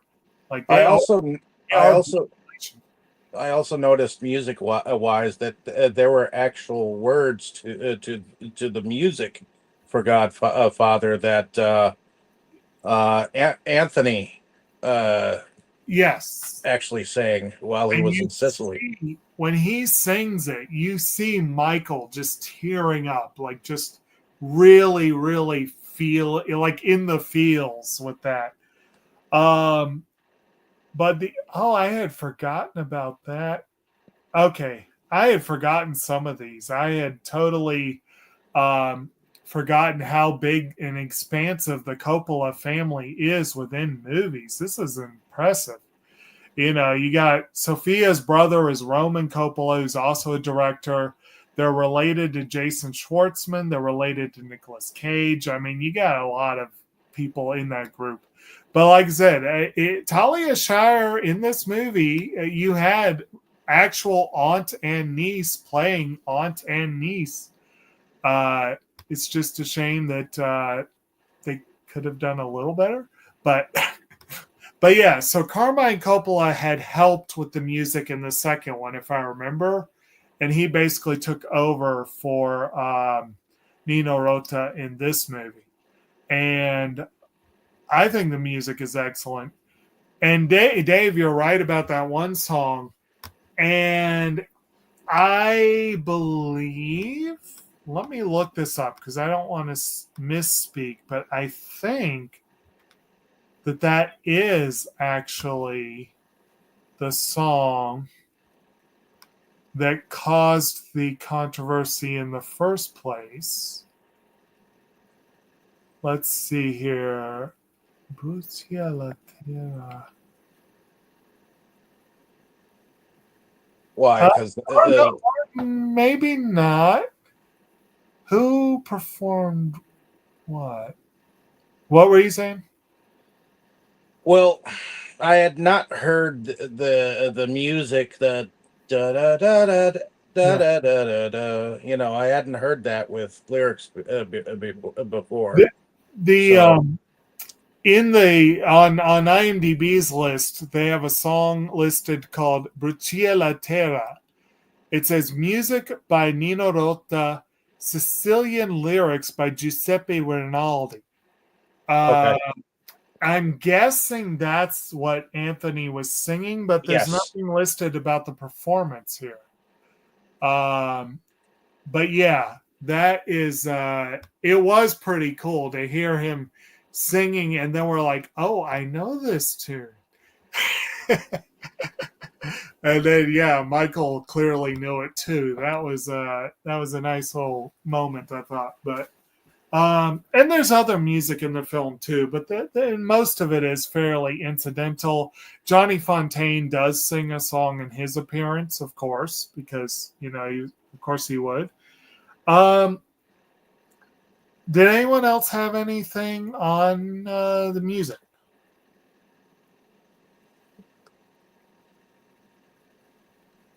Not that I know of. All right.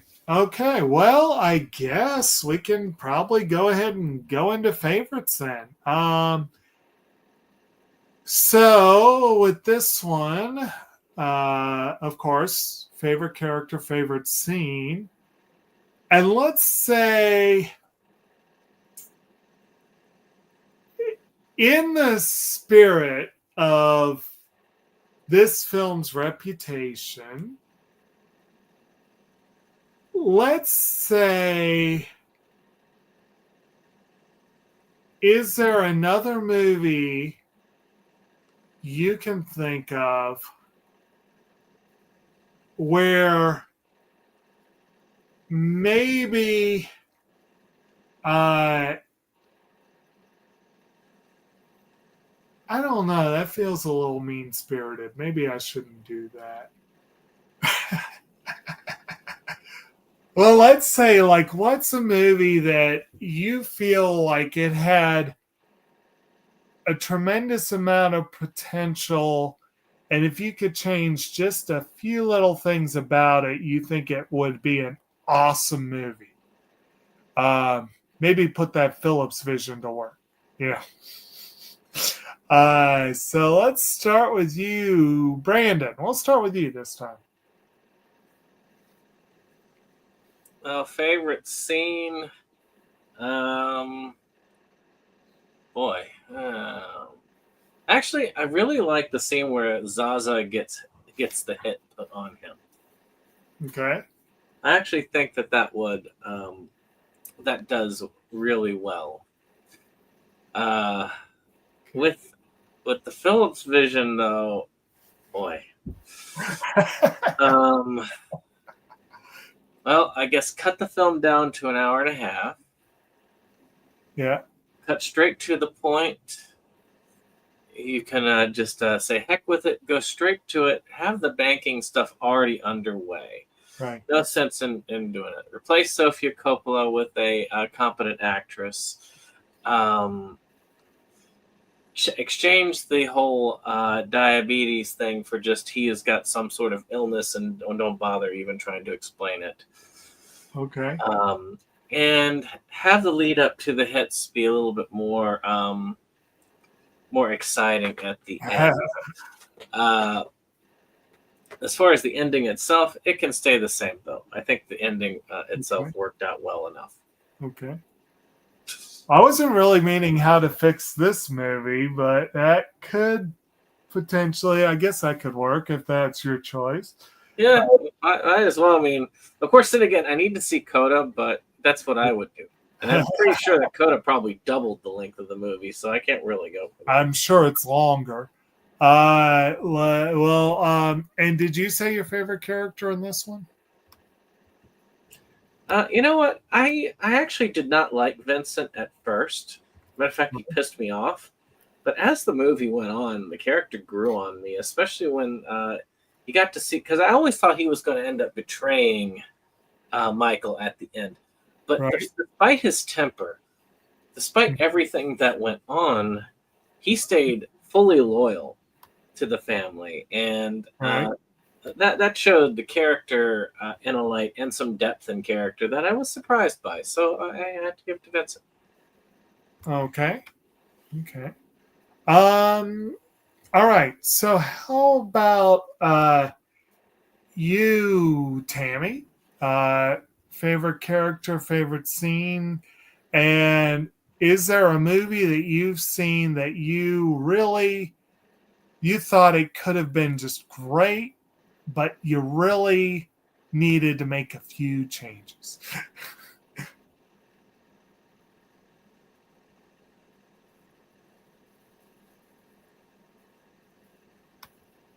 You there, Tammy? Tammy. Yeah. I was thinking. Oh, okay. So for this one, my favorite character is still Michael. I keep saying Michael.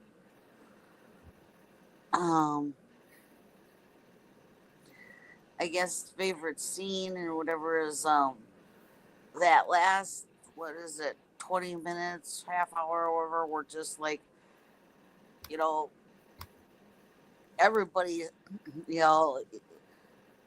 everybody's getting it. It's like it's like, whoa, the Pope guy gets, he gets poisoned, and the guys going that are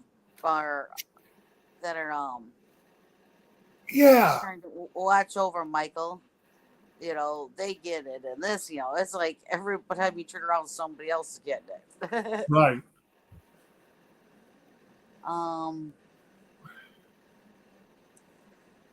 I don't know really what to say for the other part here. Okay.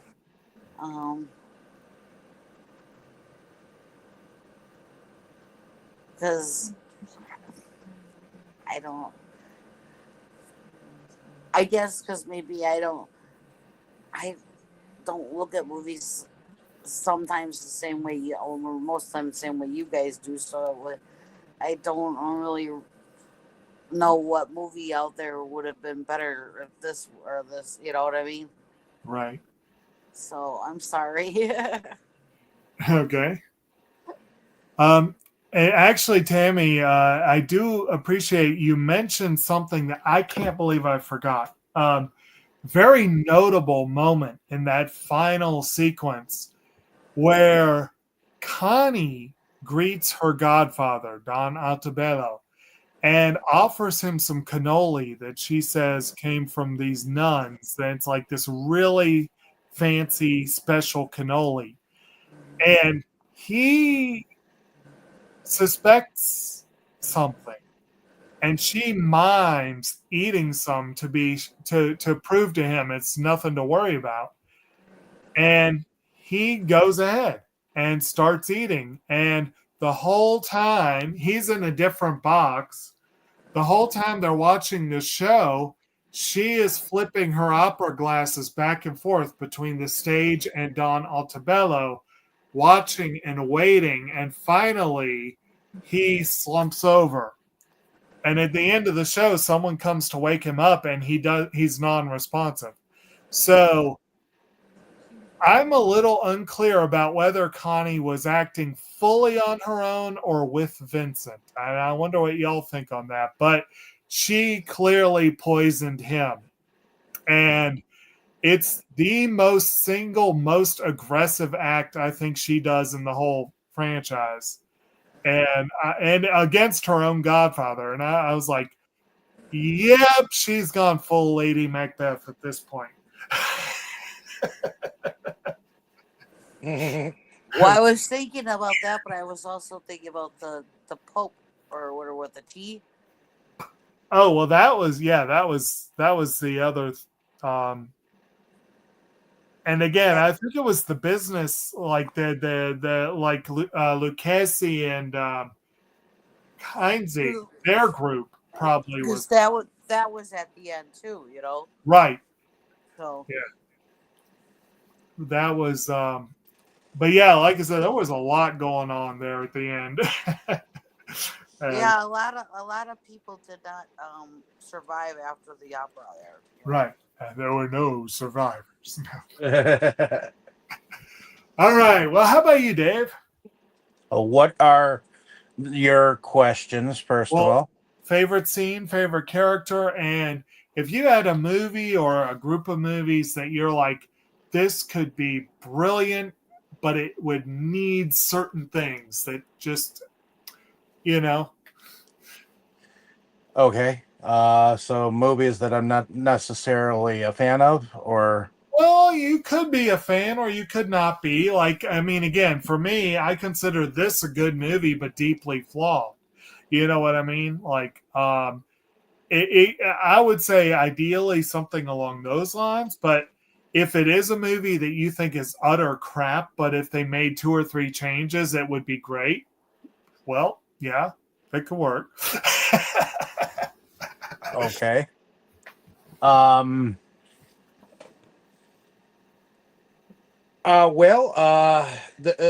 there are also some movies beyond Redemption. So, Well, yeah.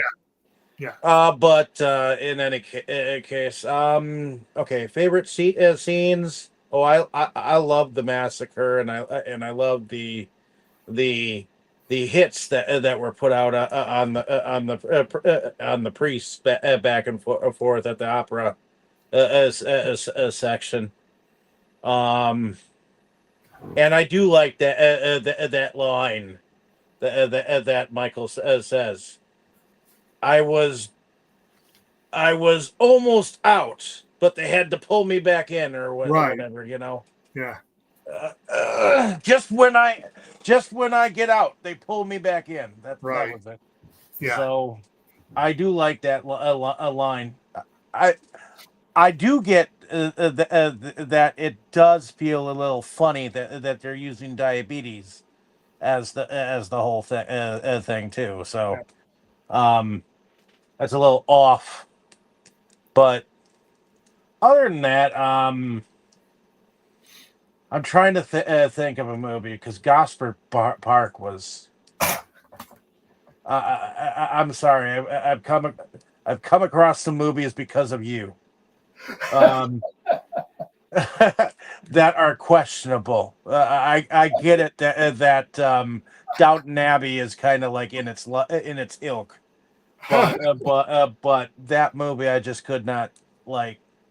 I could not wrap my mind around it because there was too much going on.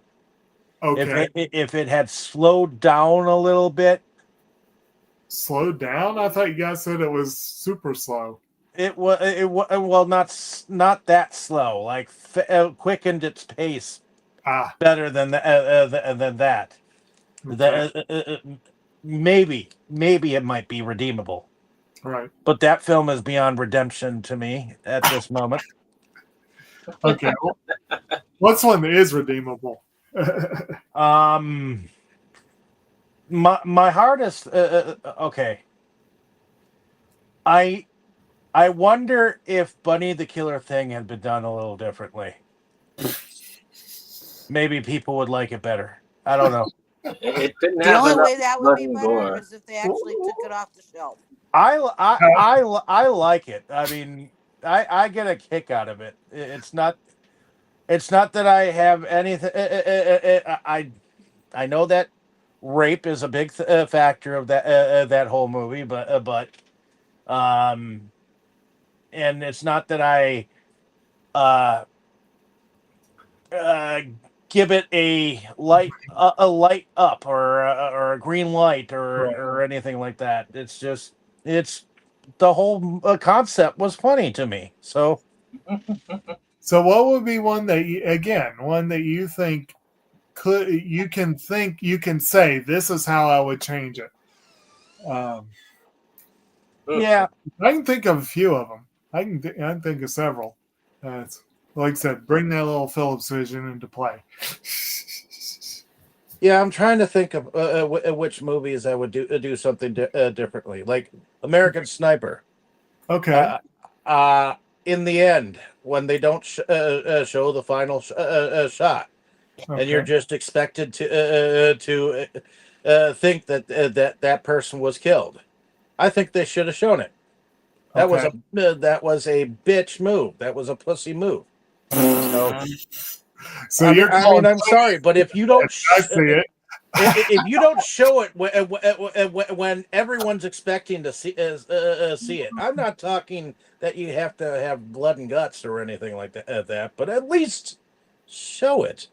Have the decency to show the reality, and maybe. I also get the whole factor area of okay, there is some mystery that has to be involved in some things. Okay. So, but there are times where I've come across moments where like, why the fuck didn't they show it? You know. Right. So. But other than that, I mean, I'm sure I could come up with a few more if I started thinking. Oh yeah, it's pretty easy once you get started. And actually, one that I almost went with that comes straight to mind because we're talking about a Coppola film is Bram Stoker's Dracula. I've said before, I'll say again, I have no problem with Winona Ryder, and I like Keanu Reeves, although I did not always feel that way. But they were hopelessly miscast in that movie. And that was a big issue for me. So yeah. But anyway, for me, I am tempted to say I would probably pick Michael in this film because he is like Pacino does a good job with the role. But in this one, he is clearly haunted. He is clearly regretting certain life choices. And this movie is about him paying for his past mistakes. And I think they showed that really well. Although I am going to agree with Brandon that Vincent starts off brash and annoying, but by the end of the movie, you kind of like the guy. So, Okay, I have thought of a movie okay, that Dark Shadows, the one with Johnny Depp in it. okay, Johnny Depp did his version of Jonathan Fred to the fucking fucking T. okay, Michelle Pfeiffer brought her a game. okay. Even the little girl who ended up being the werewolf brought her a game. Right. The rest of the frickin' movie, I'm sorry, but they chopped everyone's roles in half, made it a comedy, and Yeah. it was never supposed to be a comedy. Okay. So So you would have gone much darker. I would have gone darker, involved some of the characters Okay. instead of like blotting some of them out and totally like Roger, the guy who played Roger played Sherlock Holmes Okay. ultimately, and he played in Hackers back in the day, and I know he can act rather well, and he could have, but they gave him a lame role, and could have let his role build. I think that they kind of sucked when it came to Barnabas Collins' helper, the redhead, who, and Helen Bonham Carter. I do think she was right for the role because she's a phenomenal actress. I do think that Right. she can take a role and take it to the head. But Right. they tried killing her character off, so it was pointless and baseless, and it's like they were trying to kill Dark Shadows with Okay. in its stead, So I think they walked all over Dark Shadows and took a big chunk and said it tastes like chicken when it's actually octopus. And the funny thing is, if I remember correctly, I think Tim Burton and Johnny Depp supposedly are big fans of that one. But although I feel like I kind of felt the same way about their treatment of Alice in Wonderland. But anyway, Off with your head. No, just kidding. but anyway, and that could be one I could go on about if I wanted to. But for me, there are options. I didn't do my favorite scene.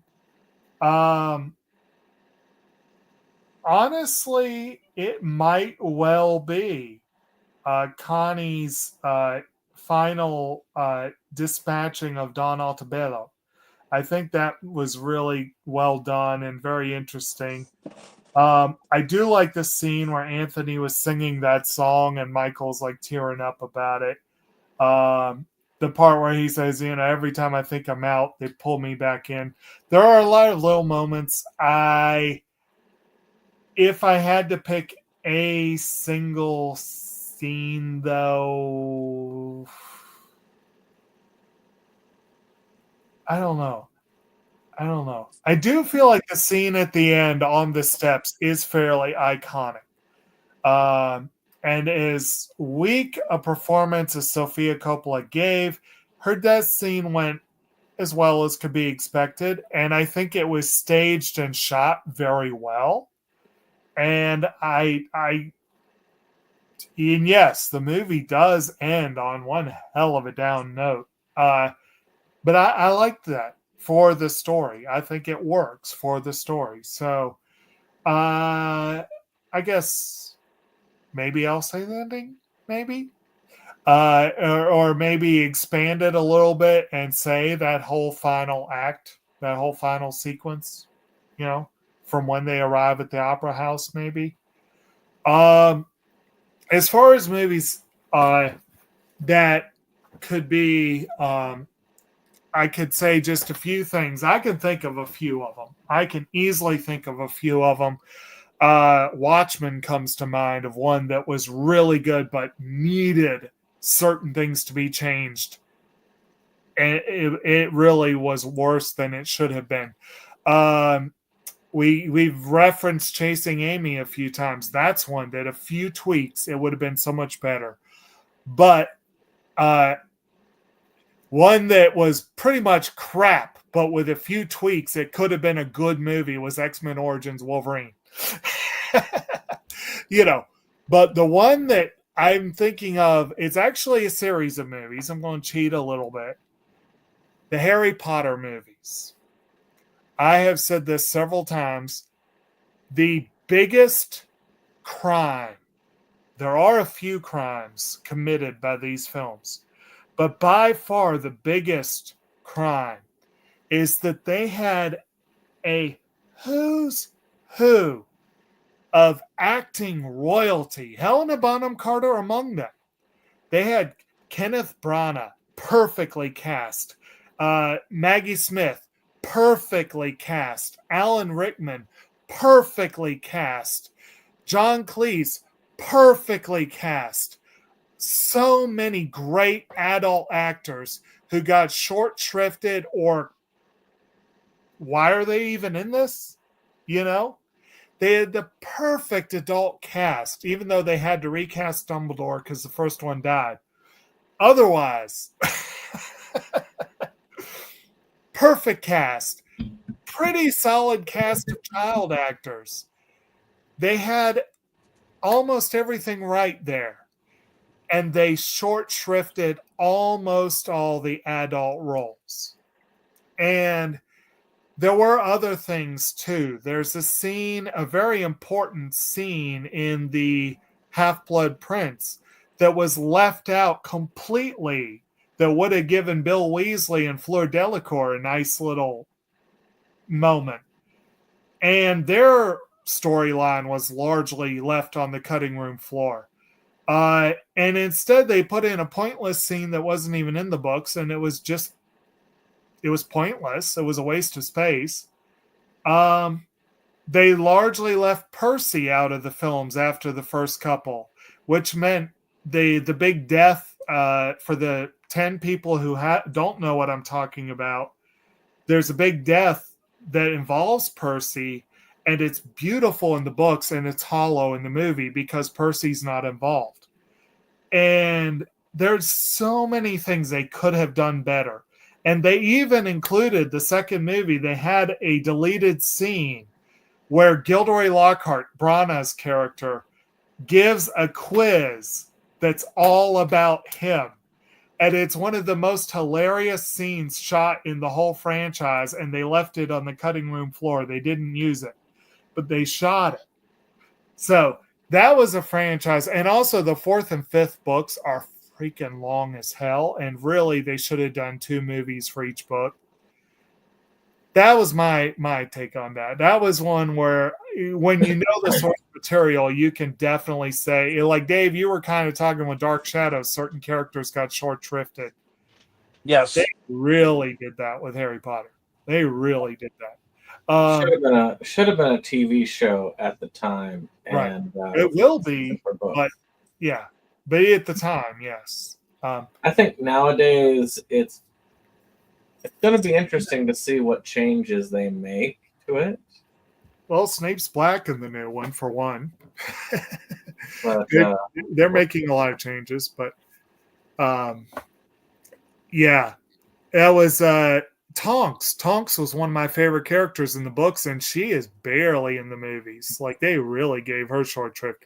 Lupin gets short shrifted. There are a lot of them that get, even Hagrid gets short shrifted in the movies, and Robbie Coltrane was perfect for that role. But anyway, that's enough of that. And eventually, maybe we'll cover. Maybe if we do another franchise, we'd have to do 2 months to hit that whole series.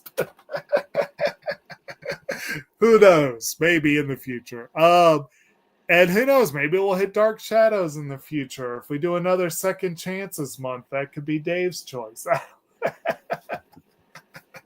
But anyway, I guess that about does it. And Brandon, we did it before 11:30 this time. That is true. Yeah. So I just need to get those outros done so quick that we can get it done in 8 minutes. Exactly. Yeah. So we'll hand it back to you, Dave. The Godfather Part 3. Time for you to take over. Alrighty.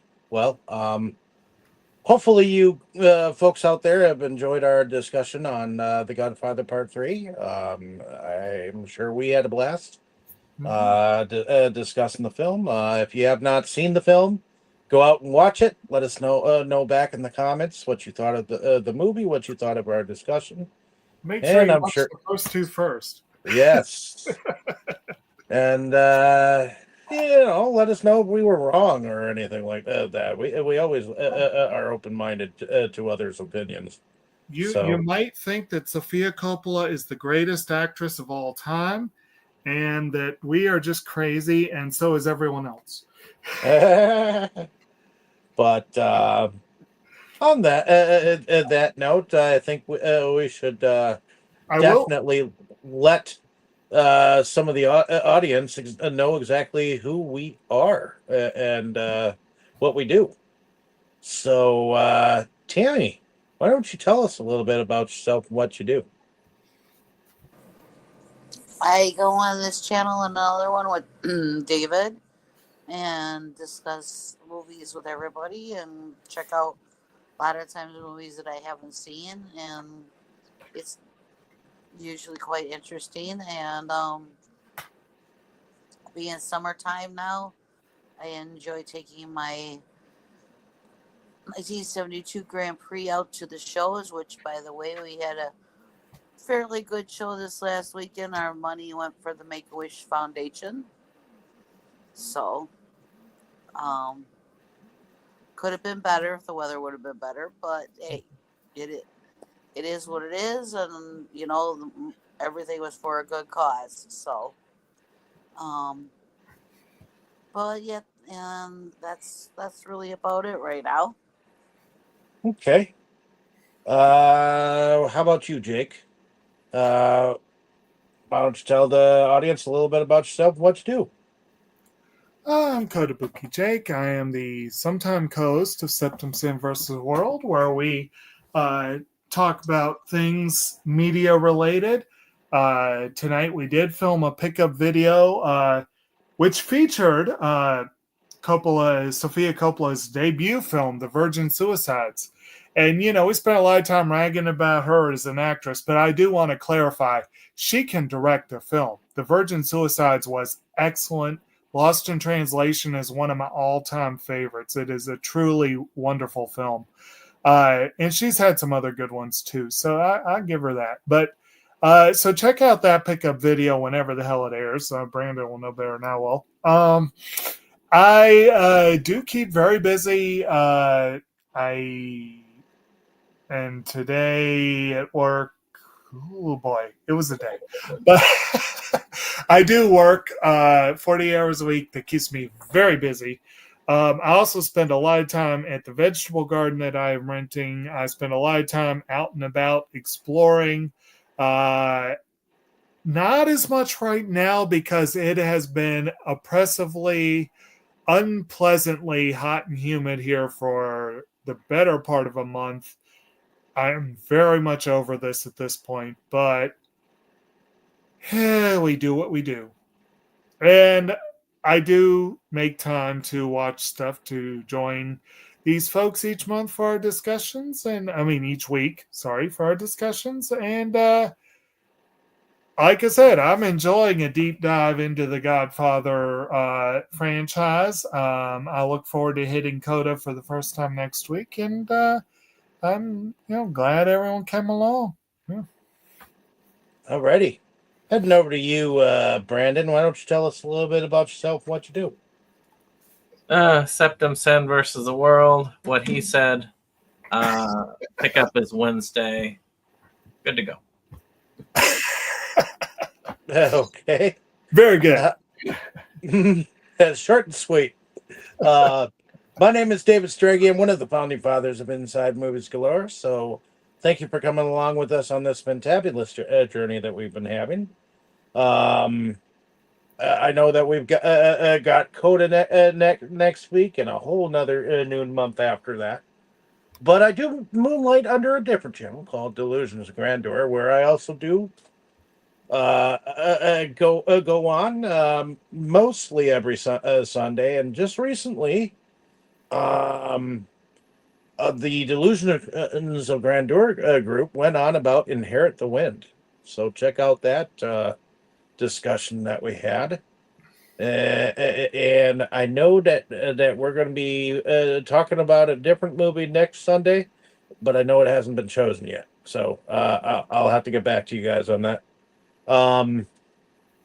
And I do some video pickups and video reviews. I know Brandon and I have gone on twice recently to do some pickup videos.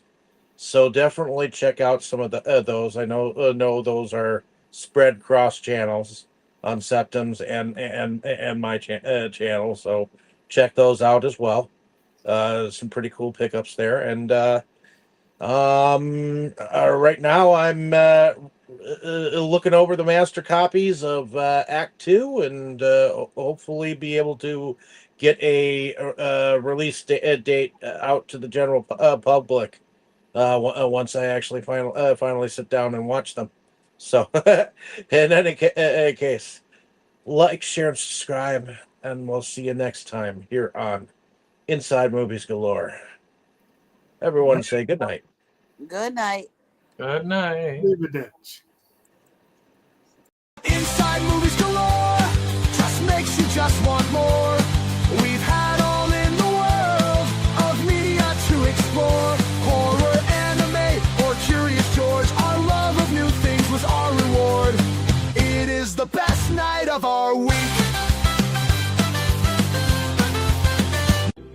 Frankly, my dear, I don't give a damn.